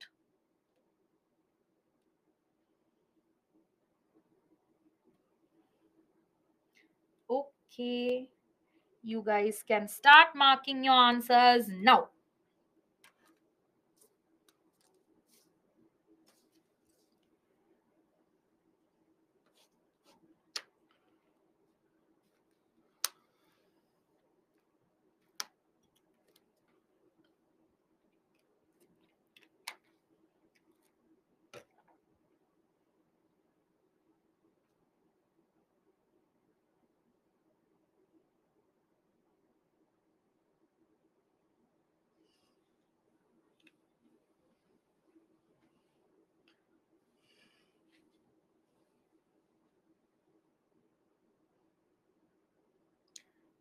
Yes, Meghna, you have to make notes separately. Okay, you have to make, because otherwise, how will you study your current affairs? You have to have separate notes.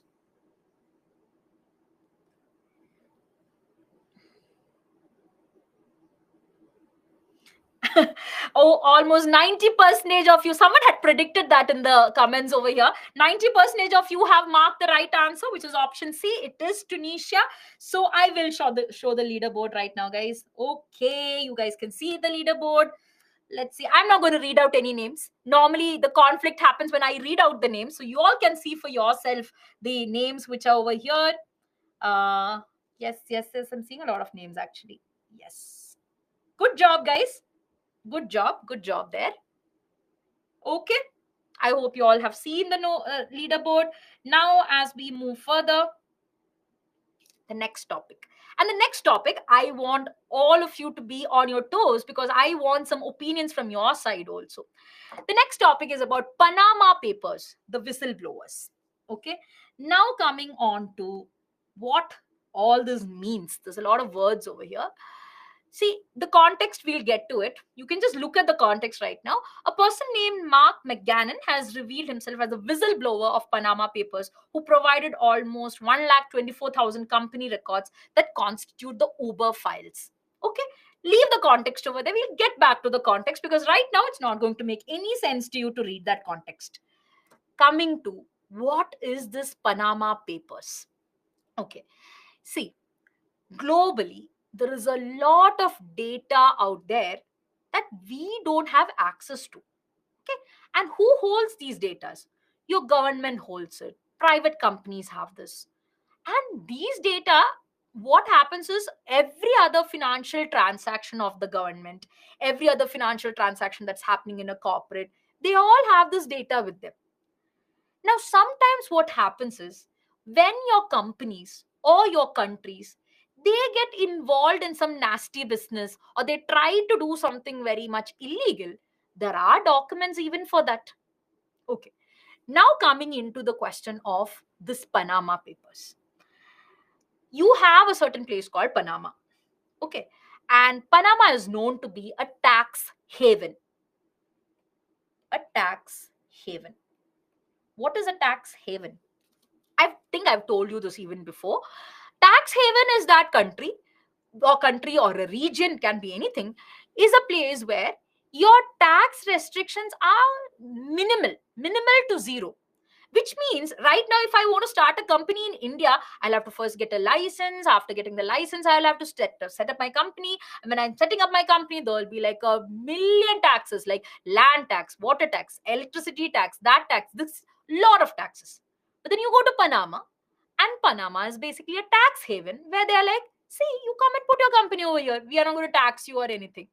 So now, does it makes more sense to put a company in Panama, because Panama is not a very vibrant market or anything? So what happens is, most of these countries, not countries, most of these private companies and all who are there, what they try to do is, whenever they want to evade tax, what they do is they say, or they put up something in Panama. They put up a company in Panama. Okay. When they put up a company in Panama, and for example, there is a foreign company which is actually trading from Panama to India. So to India, they'll be like, see, in Panama, we are paying tax. We are paying enough tax over there. So we are not going to pay in India. So India is like, okay, fine, then fine, because India and Panama might have some agreement over there. Now what happens is, in Panama, they might not even actually set up a company. They will just put this board, Mishra and Sons, or something over there. Nothing else. Inside there won't be any board. It will be like a very empty company. They will just say that, okay, just for the sake of evading a tax, they have put up a company over there. This is one way countries like Panama is used. One way, just one way. Next way is, for example, I have made lot of money. Okay, but I don't want to pay any tax in India. So what I do is, I take all of my money and I put it in a bank account in Panama, where Panama people are not even bothered. There's no Panama revenue administrator coming and asking me, hey, why are you not paying tax? Nobody asks me. My money is safe over there. If I want to enjoy that money, I will go there. I might go to some foreign country and I might withdraw it from there. That is a second thing. Third thing, apart from all this, you will have certain companies and countries also storing very important data of theirs, very important documents of theirs in certain companies which are located in Panama. Now I am going on saying Panama, but you have to understand, Panama is just like Panama, you have other places also. You have Cyprus, you have Solomon Islands, you have Cayman Islands, you have a lot of places like this. This so happens to be Panama because this became very famous after this controversy. So what happened here is, like this, a lot of firms had put a lot of their money, for many countries had put their important documents, and all this was put with a law firm in Panama called as Mossack Fonseca. Okay.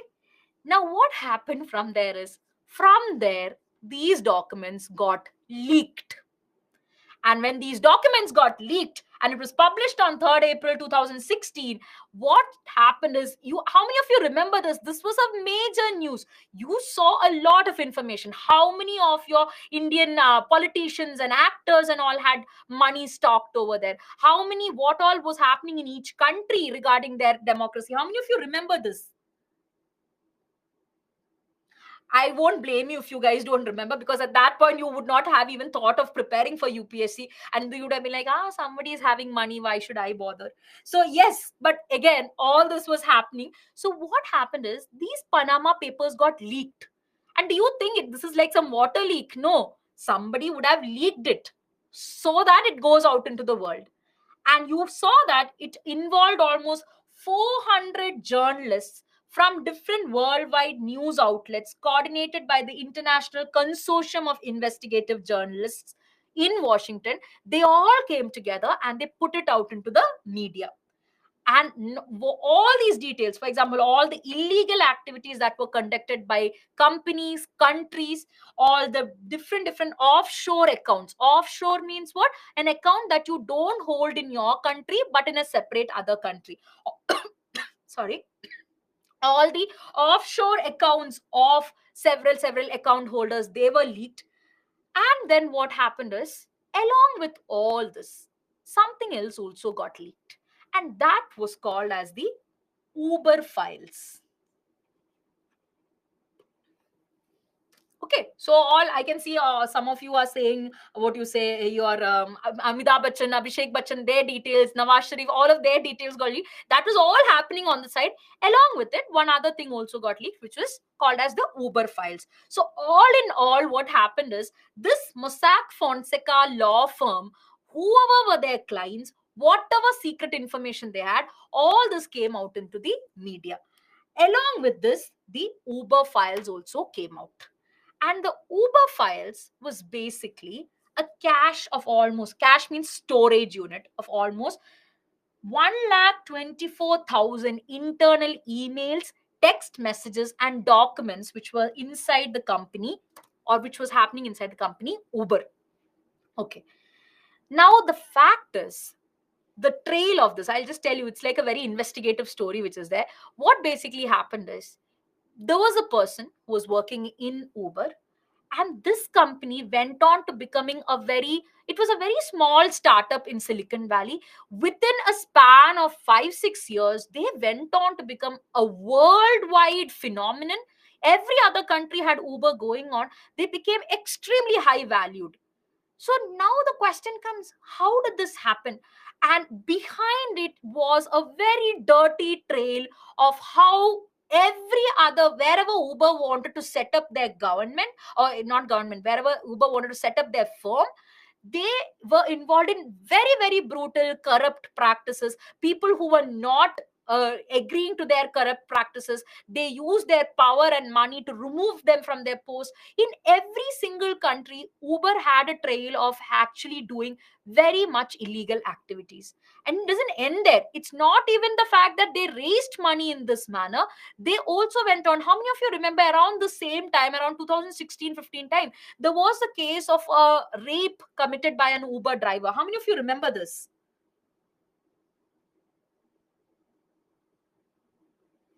Yes.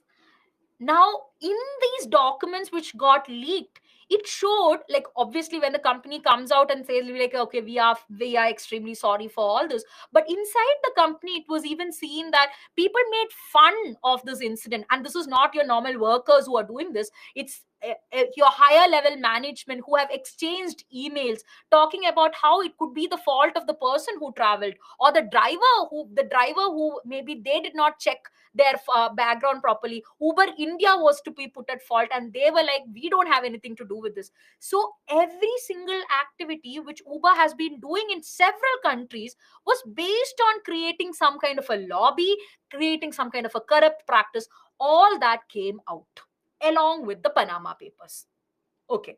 Now, it became very, very shocking. Why? Because it was actually intended, or this person who wanted to bring this out, he just wanted to bring out the Uber files. But then what happened is, when they started, all these journalists they got these Uber files which he had talked about or he had leaked. They got to know that it is bigger than these Uber files, and that is how the Panama Papers got leaked.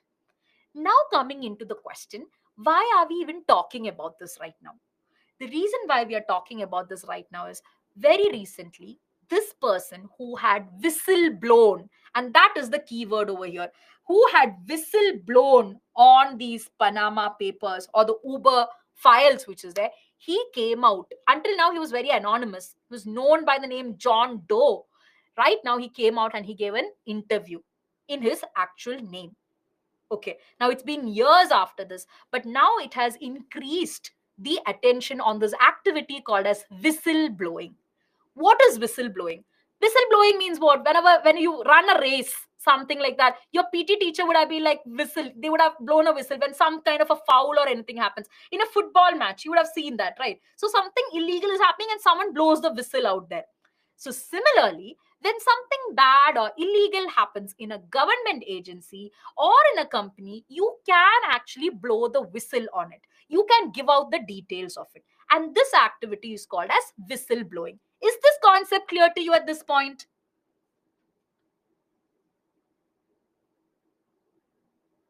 Yes, yes, yes. So whistleblower is basically a person who comes forward and shares his or her knowledge of any wrongdoing that he or she thinks is happening in the whole organization or in a specific department. A whistleblower can be anyone. It can be an employee, a contractor, a supplier. Anybody who's aware of an illegal activity can come out and raise this. Do we have whistleblowers in India? How many of you heard about any whistleblowers in India? Again, when I'm asking you questions, I have to frame it in another way. If you do know the whistleblowers or any of the whistleblowers in India, you are free to share the name. Yes, yes, yes. Satyendra Dubey is one of the most famous names that comes to your mind when we talk about whistleblowers. Apart from that, there are a lot of other people also who brought about the scam, which is the Vyapam scam and all that. But Satyendra Dubey actually paid for his whistleblowing with his life. He was killed after he whistle blew on the corruption that was happening on a national highway project. He was an IIT graduate who was working on a national highway project called as the Golden Quadrilateral, which was there in India.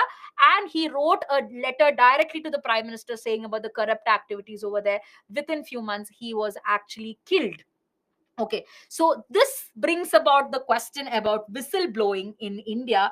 And do we have anything or any law which protects whistleblowers in India? Coming to the fact over here, whistleblowing in India is actually there, or it is actually protected by the Whistleblowers Protection Act 2014. It enables that if any person who wants to report an act of corruption, willful misuse of power. Willful misuse of power means what? Somebody who knows that they are misusing power and still goes about to do it is called as the willful misuse of power or discretion, criminal offense by a public servant. Anything, any of these things can be whistleblown. This includes all public servants, including ministers, members of parliament, lower judiciary, regulatory authorities, central and state government employees. What is missing in this list? Corporates. If you are in a private company and you are whistleblowing, you're not protected by the Whistleblowers Protection Act 2014. This is a drawback of the act.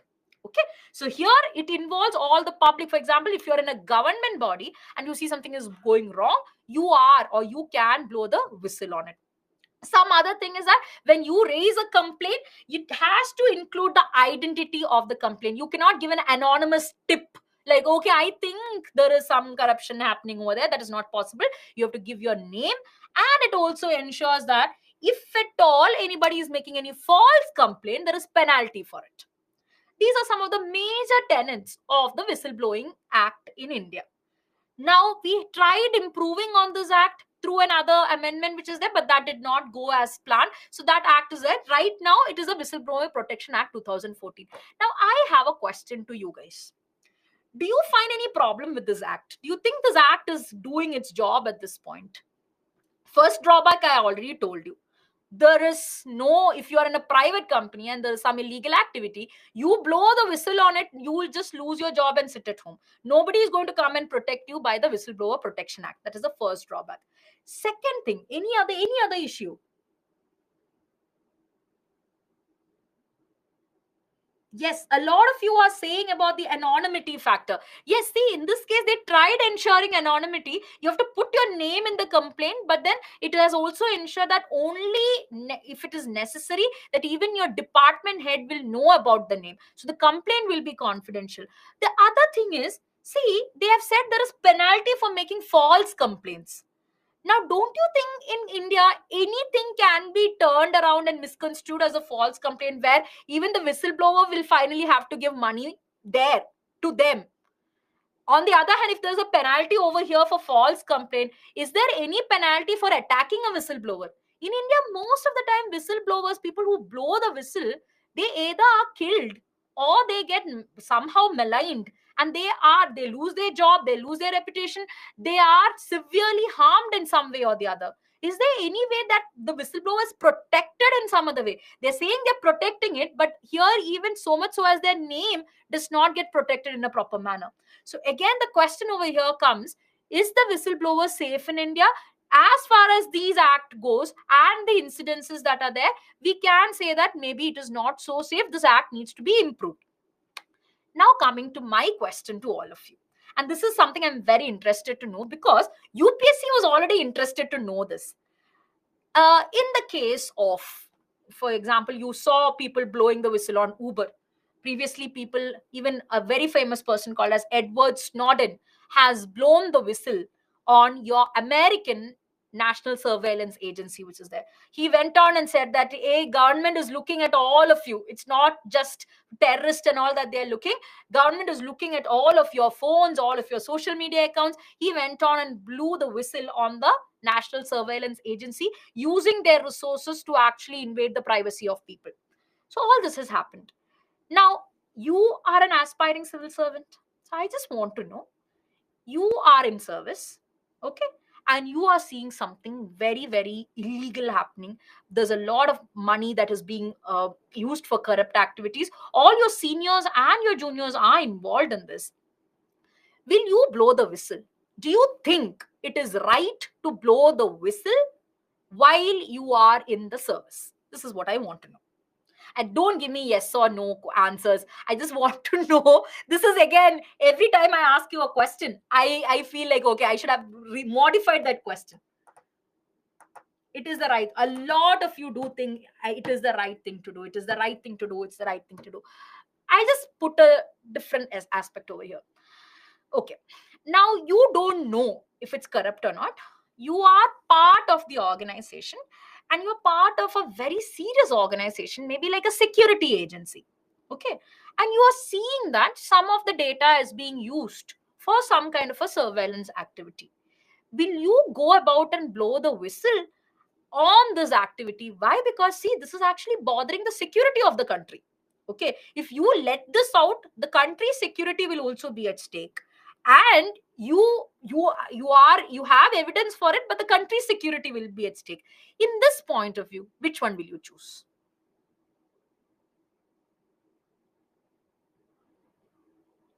Yes, this is where UPSC gets you. Here, when I am asking if the larger priority is the security of the country or the whatever activity which is happening over there, in this case is where UPSC has clearly asked this question. UPSC has asked, do you support Edward Snowden in what he did? Edward Snowden basically put, while when he blew the whistle, he put the country's security also at stake. Now, Edward Snowden might have had his own explanations for his own personal ethics for it. But then when you study ethics, you will understand that there is something called as professional ethics also. When you are part of an organization, you actually ascribe to their ethics also. So at that point, you cannot always be, my personal conscience is like this, so I'll go out and do this. So you have to attain some kind of a balance over here. Again, I'm not telling you, okay, you have to choose this or this, but when you take decisions or when you write your ethics case studies, you always have to think on the other side also, because in some cases like this, UPSC does expect a balanced answer from you. Is this clear to all of you? I like all of your opinions which are coming about.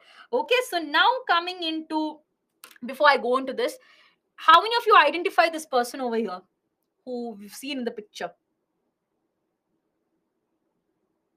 Julian Assange. Yes.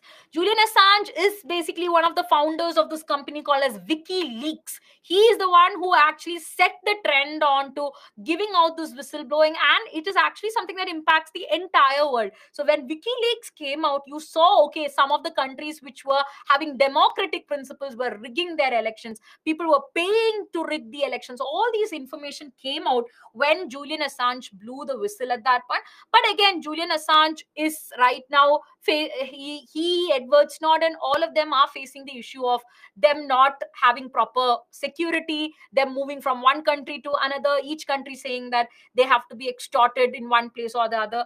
Now, the question in the case of Julian Assange is, when he brought about WikiLeaks, he's seen as a revolutionary figure by some, and to others, he's just a tyrant who betrayed his own country. So again, what happened over here is this conflict between which is the larger public good you have to choose. And from your ethics point of view, this topic is going to come or become very important for you, because already twice UPSC has asked these kind of model questions which test your integrity and your ethics over here. Okay, so with this, yes, somebody has correctly pointed out, you have an ethical dilemma over here. That is what you will be studying in ethics. Now coming on to the next or your topic over here. The Okay, So before the poll question, someone had asked to just summarize all this. So the summary of the entire topic is that you had something called as your Panama Papers. Through the Panama Papers, there was something called as Uber files. But what is important for you from this context is the act of whistleblowing, and from the very act of what whistleblowing act is there in India. So from a prelims point of view, maybe Panama and Uber files is going to be important, but from a mains point of view, the whistleblowing is what is going to be important. Now coming into the question over here, the term Uber files, which was recently in the news, is associated with one of the following. Be careful when you mark this answer, because this some 2-3 options over here are going to be confusing. I will launch the poll right now, and I'll just give 30 seconds for this poll, because let's not take so much of time. It's a very simple question is what I feel.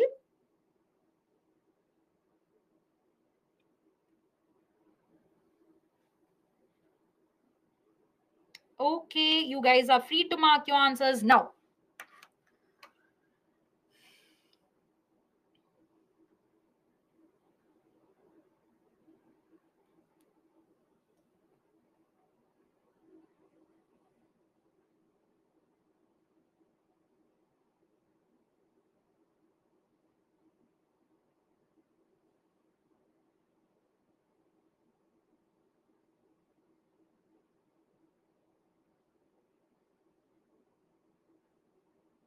Yes, yes, yes. Almost 86% of you have marked the right answer, which is your option B.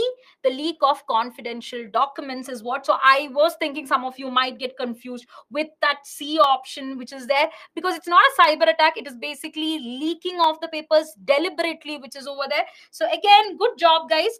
Now we go into, once this is done, let's go into the last topic for the day, Chess Olympiad 2022 and its relation to Mamallapuram.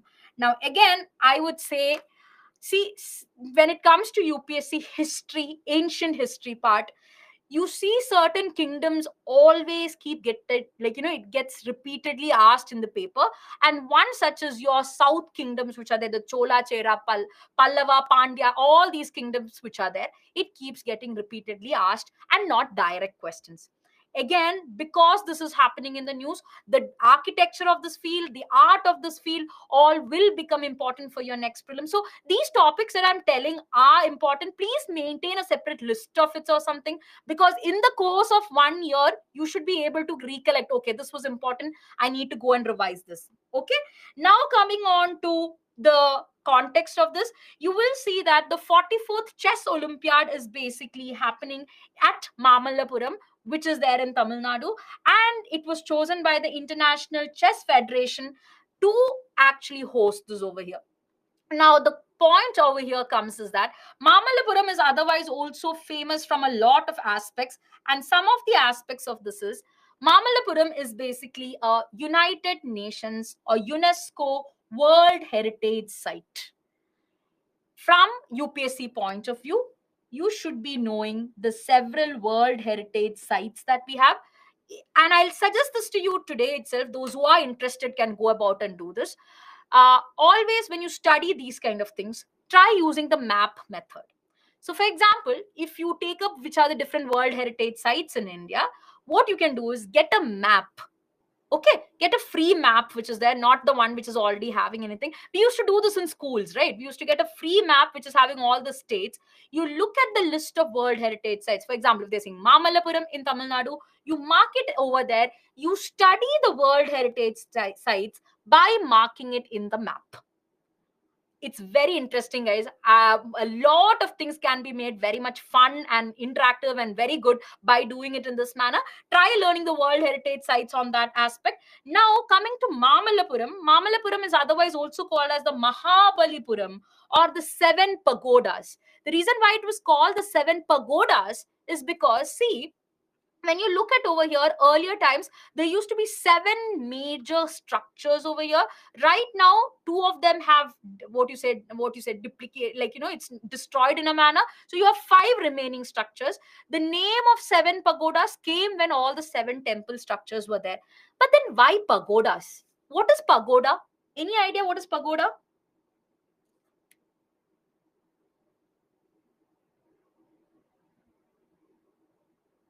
temple.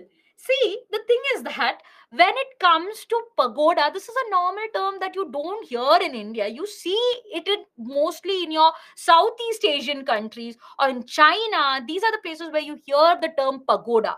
Okay, now we will come to it. One of the major reasons why this is called as pagoda was because this Mamallapuram, which was here, it was actually a port city. A port city means what? If you look at Tamil Nadu right now, in the northeastern part over here is where Mamallapuram was, and they had trade relations with whom? China. They had trade relations with China over there, and one of the major reasons why you see terms like pagoda and all over here is because of this interaction which was there from a very early time. Now, this entire Mamallapuram area was constructed by the Pallava ruler Narasimhavarman, and he was there during the time of 7th century. Now, when you hear this, imagine this, he went on and built this entire city, which is having so many temples, so many architectural wonders. Now, let me just ask you, if you had to study history and you hear this person's name, will you always associate it with art, architecture, something which is constructive? Won't you? This is also a tip to study history in an effective manner. You are not going to be remembering all the facts associated with a specific person, but then you can create an impression of that person. So tomorrow when I'm asking, Narasimhavarman, you know about him, no? So what will come to your mind? You will be thinking of this person who's constructed a lot of things, who's created this entire city of temples. So he must have been someone who's very interested in art and all these things. This is the picture you can have in your mind, and this is what will be helping you to eliminate options. Okay, so this is something I wanted to share with you in that front. Coming over here, the Pallava kings mostly erected these temples which were carved out of rock on these Coromandel coast. What is the Coromandel coast? The coast on the eastern side, which is there. And they did this during the 7th and 8th centuries. The prominent structures which were there during this time is the rathas, mandabas, open air reliefs, the temple or the shore temple which is there, and certain other structural temples. Why am I going in detail into this? As I told you, UPSC is not going to ask simple questions like, hey, who built Mamallapuram? That is for kids. They will not ask you that. They go into the depths of it. So if you look at your rathas, what is rathas? Rathas are huge chariot-like structures that were created. You had rathas, you had mandabas. Mandabas basically meaning like you had hall-like structures, but it was cut out of a single rock. So in Mamallapuram, you find more largely two type of structures. One, you already had a big rock, and on the rock they carved different things. And on a separate thing is, they didn't have any rock or anything over there. They brought a huge piece of rock over there and they created a temple in that place. So when you have your normal rocks and they carve it over there, that is what is called as a rock cut architecture. And then when you bring something, construction materials from several places and you construct something, that is where you call as structural creations or structural architecture. So in Mamallapuram is one place where you have both your rock cut architecture and your structural architecture. Is this concept clear to all of you?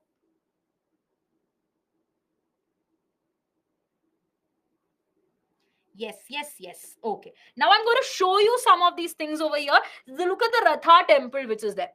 The Ratha temple is basically, can you imagine that? There was one single rock and they've carved that entire thing out of this. Okay. So your Ratha architecture over here was carved from a single rock over there, and the rest of the rock and all, they moved it, and you have one structure over there. Then you also have some structures like here. What is this? This is the very famous Shore Temple. And the Shore Temple is a primary example of structural architecture. What is structural architecture? Now, to build the temple on the shore and to build the structure over here, there was no pre-existing rock or anything. Materials were brought, and from the foundation till the top, it was constructed from there. The structure was entirely built up from there, and that is why this is called as structural architecture. Now, apart from this, and this what I'm going to discuss has already been asked 2 to 3 times in the past 8 years of UPSC. One reason why Mamallapuram becomes very, very important in our history and in our culture is because you have a rock, you can carve out of the rock. But then in Mamallapuram, they have managed, and this is very hard rock, I must say, on this, they have managed to create something called as reliefs. Relief is what? Relief means you have an entire panel full of stories being cut into it. Look at this picture that I've put over here. You see, if you look closely at it, in this you have the entire structure etched. So it takes a lot of time, lot of proficiency over there. And here they have created something called as the descent of the Ganges, or the descent of the Ganga. If you look in the middle over here, there is a part where it seems like Ganga has flown through, and there are other parts which create, or all these structures near it. Similar to this descent of Ganga, there are other things called as the Arjuna's penance, the Govardhanadhari. All these structures are, you see, in Mamallapuram. UPSC in this aspect asks you very clearly, the Govardhanadhari structural relief or sculptural relief is seen in which of the temples or which of the areas. They'll ask Mahabalipuram, Kanchipuram, Tanjore, 4 places they will ask. So you will have to know it.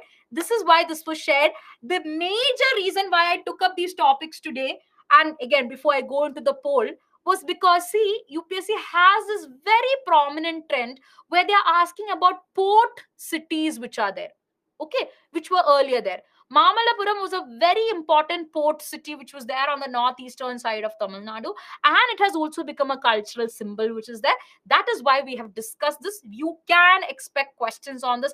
It is there in the news a lot of times. Now, the did you know part of it, how many of you remember this visit where the Chinese premier Xi Jinping had visited, and Modi, the Prime Minister, and Xi Jinping was at Mamallapuram? How many of you remember this? Now you understand why they met at Mamallapuram. They met at Mamallapuram because this is one place in India where China has had relations not from the last 10 or 15 years, but from 7th, 8th century onwards. That is why, for such an important meeting, they decided to meet at Mamallapuram, and they wanted to further their foreign relations from there.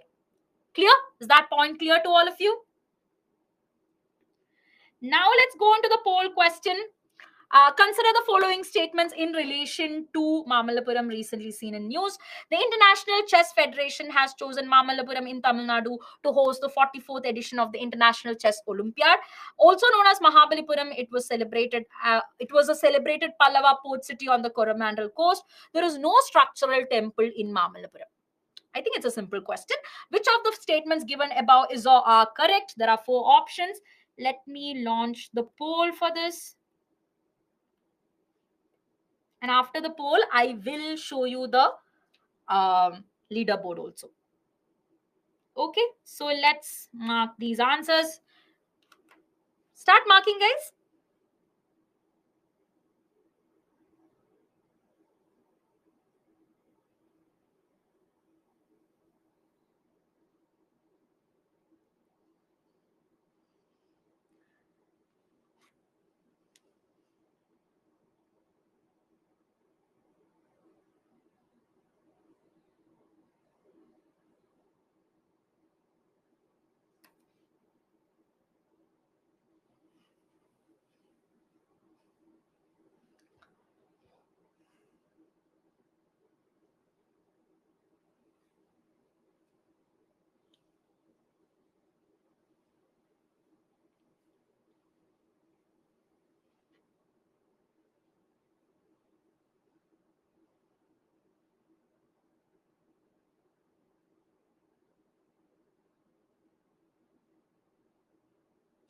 Yes, we have got the results of the poll. 88% of you have marked the right answer. The right answer is B. The third statement is blatantly wrong. There is no structural temple in Mamallapuram. I just showed you a picture of the structural temple which is there. This is why I showed you the picture. Always when it comes to, okay, let me first show the leaderboard. Otherwise, you all might go into a Arab Spring mode protest over here. Let's see. Okay, I'll read out few of the names: Bhumika, Kirti, Abhijit, Anurag, Priya, Kiran, Anshika, Alisha, Akshara. Okay, Monica, Madhurika, Parthiban, Pallavi. Okay, all the best, guys. All those all who did the answers correct. Well done, good job. Those who missed it by one or two, or any silly mistakes which are there, just be careful next time. Don't take it too hard. This is all things that we can improve over the time. The point is you understood the concept or not. That is what is important. Now coming into the final part of our session, which is there now. I know, see, the idea of taking up these topics today was primarily to help you understand that for each topic which is there, you have to make notes in dual ways. For the example, the Rajya Sabha topic is a solely mains oriented topic. But then when you come to an Arab Spring or something like a Panama Papers, you have both prelims and mains oriented things over there. So you, when you make the notes also, you try filtering it out and make the notes for it. How many of you make notes along with the session?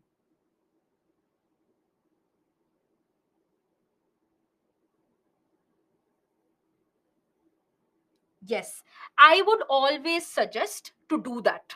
Why? Because see, you, when our sessions, you are by now, you know, in the sessions that I normally take, we take it at a pace where you have the time to understand the topic and jot down the points which you think are important. So get it over then and there. Why spend some more time after the session to sit and make the notes? But today's session, I have told you clearly two, three things which you can go and do afterwards.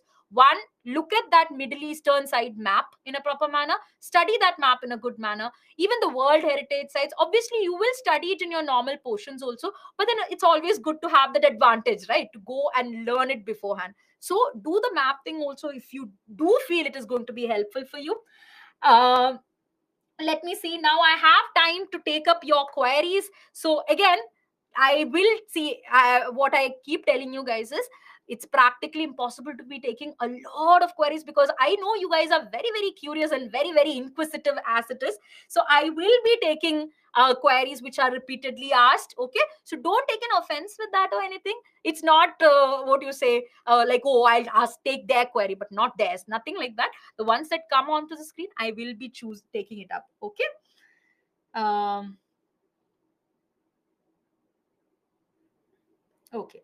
Contagion effect. Contagion effect means that it spreads from one place to another. Okay, if there is a revolt in one place, it spreads from that country to another. Contagion. Contagious. Contagious is what? Spreading. Similarly, contagion effect, the effect of spreading of one idea into another place. Clear?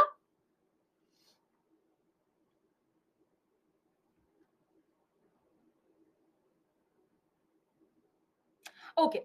Shiva has asked a question. What will be the difference between Lok Sabha and Rajya Sabha if we have direct election for Rajya Sabha too? Shiva, the point was it was a way forward to the existing criteria, existing problems over here. See, the idea is not to have your people's representatives over there. The idea is that they will still be MPs. Okay, they will be fielded by the candidates. It's just to ensure that currently there's a lot of corruption that happens when you put out your candidates. So there was another suggestion also that I said, you have a certain committee to scrutinize your candidates and then you put them for elections. The idea is to ensure some kind of an efficiency or some kind of a transparency in the choosing of your Rajya Sabha candidates. Okay, so it is a way forward. It is not that okay, we have to do it tomorrow. This is an idea that we can consider, and even if that idea comes, Rajya Sabha will still have certain, for example, even if direct people are coming, Rajya Sabha will still have certain powers. Like, for example, if you want to introduce an all India bill or an all India service, it will still be done by Rajya Sabha itself. It's not diluting the principles of Rajya Sabha. In fact, it is trying to ensure transparency into it. Okay, Shiva? Sagar has asked, ma'am, pagoda is also a form of currency. Not Sagar. In that case, I'm not very sure. Like, what did you mean? Do you Are you asking if pagoda was imprinted on the currency? If that is the case, yes, because a lot there have been proofs of even currencies being found in South India which has the pagoda insignia on it. If that is what you meant. Mm,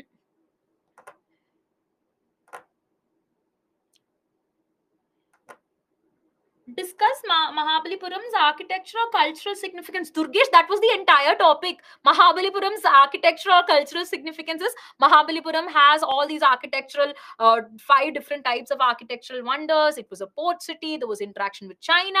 This is the architectural significance. In architecture itself, you can talk about how when you study culture and Indian history, probably they would be talking about something called as Dravidian architecture. Dravidian architecture was primarily the architecture that was seen in the southern side of India. Mahabalipuram was seen as the place where you see Dravidian architecture at its most perfect form. So that again is the architectural aspects of it. Okay. Um, Mass displacement. Suva has asked. Mass displacement means people moving from one country to another in large numbers. That is mass displacement. Manushi, after writing a way forward, should we write conclusion separately? Yes, Manushi, because there is mark separately for conclusion, you have to write it. No, no, no, no. Let me see.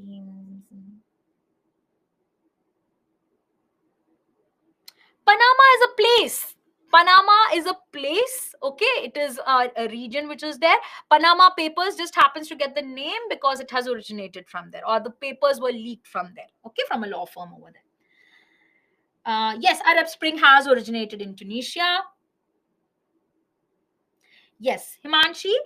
Previously, you said that we should do it. Yes, Himanshi. See, okay. Now, in that book, you have no. You've divided into sections. So today, for example, in that IR section, what will you write? Arab Spring hyphen Tunisia, 2010 to 2011. That's it. In the international relations part. In that book, you would have written a certain part for history and culture, right? So what would you write over there?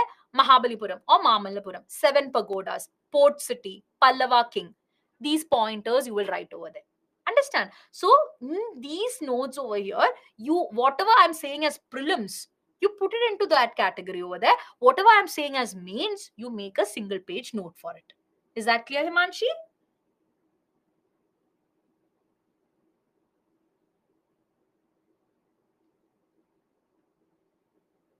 Okay, a lot of you are going on asking me how to prepare current affairs. Okay, let's put it into a very clear pattern over here.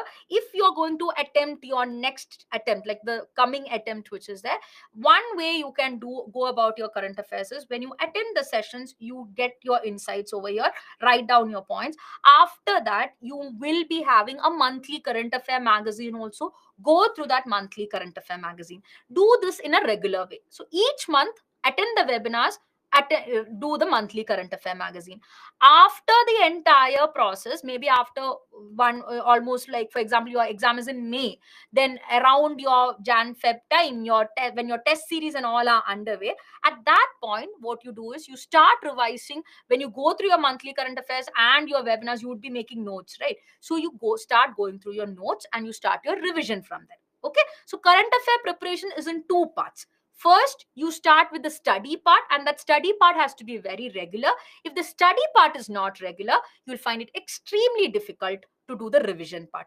And it is at that place you see students panicking, like, oh my god, there are 8 to 10 months current affairs. How will I complete all this current affairs? That will not be the case if you complete it every single month. So attend the webinars, read the monthly current affair magazine, sort it out every one month, and get it done with.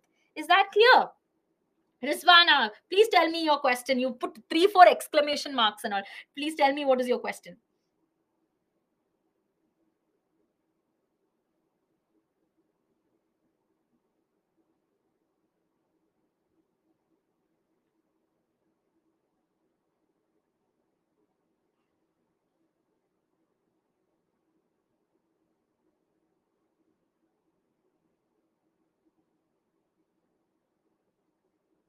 Okay, okay. I'm not seeing the rest of the questions over here. Let's see.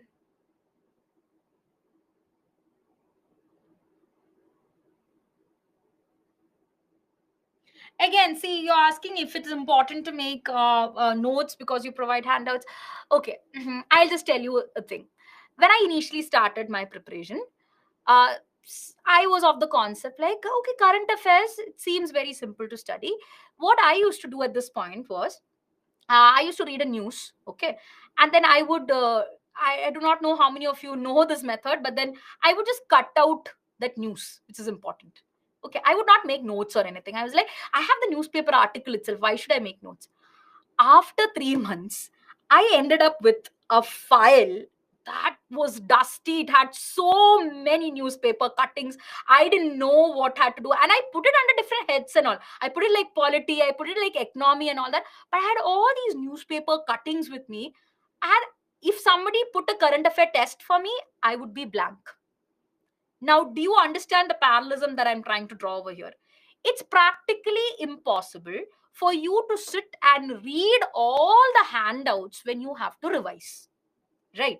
So you have to take your entire idea of UPSC preparation should be whatever I'm reading, I have to compress it in a manner that will be easy for me to revise. So if you're reading the handout also, you cannot keep taking the printouts of the handouts or keeping it all stored in one place, hoping that I have the handout with me, I'll deal with it.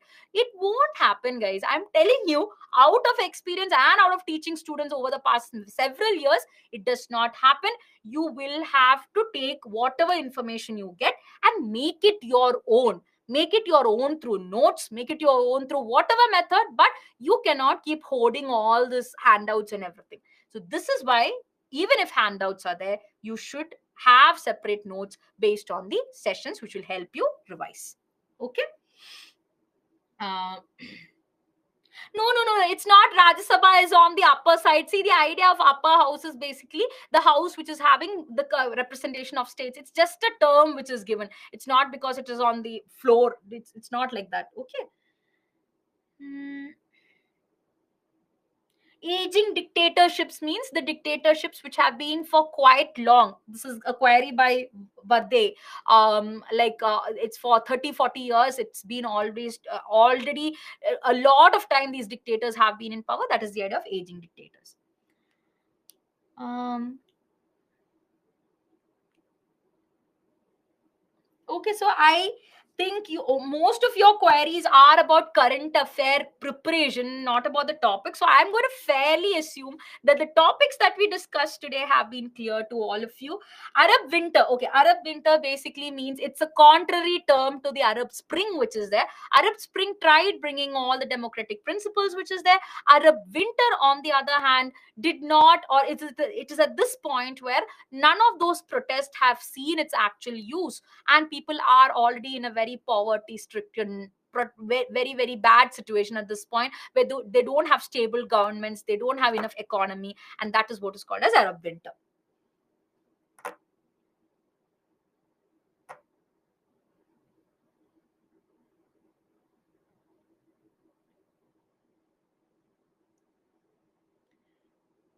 Okay.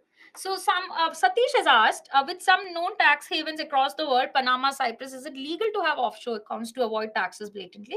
See, the thing is that, Satish, right now, this has become a problem that all the developed countries are also facing. It's not that only India's or China's accounts are there in Panama and Cyprus and all that.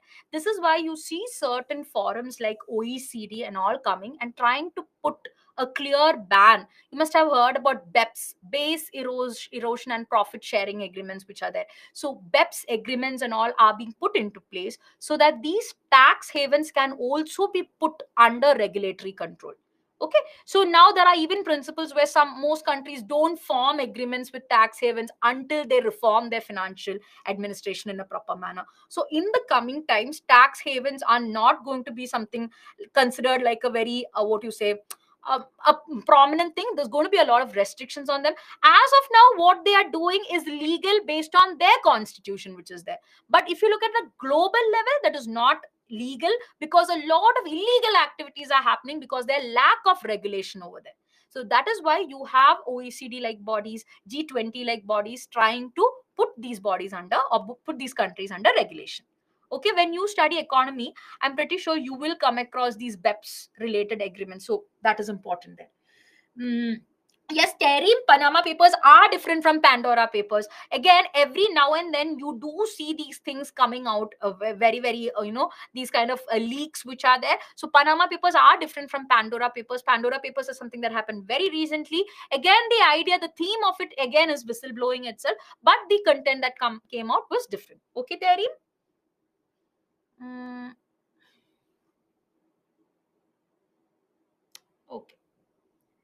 Let's just see. Vishnu, what was your query? You've been asking about it. Can you put your query again? Because I cannot find your query.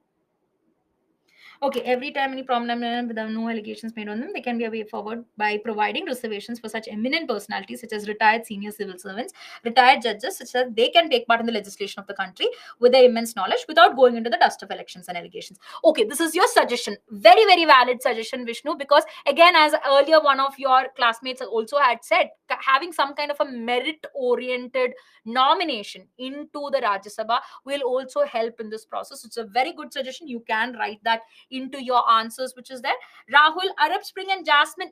It was not Jasmine Spring, it was Jasmine Revolution. The revolution that happened in Tunisia is called as Jasmine Revolution.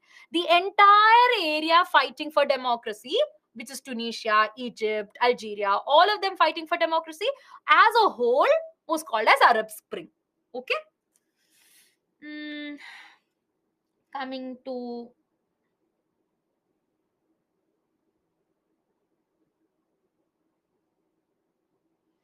okay, so I think a lot of your queries have been about how to prepare for current affairs as a whole, and about if you are attempting in 2024. See, again, let me tell you this: UPSC right now, if you've seen a prelims paper, you know that it's not just 1 year or 1.5 year. They can even ask you from beyond.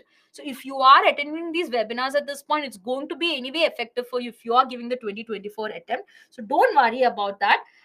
Coming to how to revise the whole magazine. Okay, now Ashmi, Arpita, a lot of you have asked me about the revision of current affair magazines. At this point, right now, what you should be focusing on, and this is something a lot of students get worried about. Okay, when you're studying, you cannot give so much of time for revision at this point. Why? Because you have to complete the major portions, right? Once you complete the major portions, then you can think about the revision. So my suggestion to you would be, and this is something that I have practiced also. See, for example, today when I'm writing this, I have in my notebook of current affairs, if I'm writing that IR topic of Arab Spring, so what has happened in that page of IR, I would have written some other current affairs also. So one minimal round of revision, what I do is, what I try to do is, whatever source of current affairs I read, be it webinar, be it magazine, be it YouTube video, whatever it is, I try bringing all that information into one place. Okay, so if it's my notebook that is there, and in IR, when I'm writing Arab Spring, on top I have written 10-15 other current affairs related to IR, quickly I will just go through those again. Only those. I cannot sit and revise all that again. So now when you're reading the current affair magazine also, if you're finding an important point related to a specific subject, you put it into a notebook. Are you guys getting the idea? The idea is not having different sources scattered around. The idea is taking bits of information from whatever is necessary from all these sources and putting it into one place, which you will be using for revision. Is this concept clear to all of you? Be it whatever year you're writing, be it in 2024, 2023, whatever year you're writing, this should all be at one source. Okay. Yes. So it's all clear. Now we have come to an end to this session, which is there. I hope you all had so much of interest and curiosity in learning these topics which were there today. And I hope you all are making your notes. I hope your preparation is growing. We never talk about these things, right? I hope your preparation is also going on a good track as of now. Again, I hope to see you again in the coming week with another set of very, very interesting topics. Until then, take care, stay safe, stay happy, okay, and happy learning.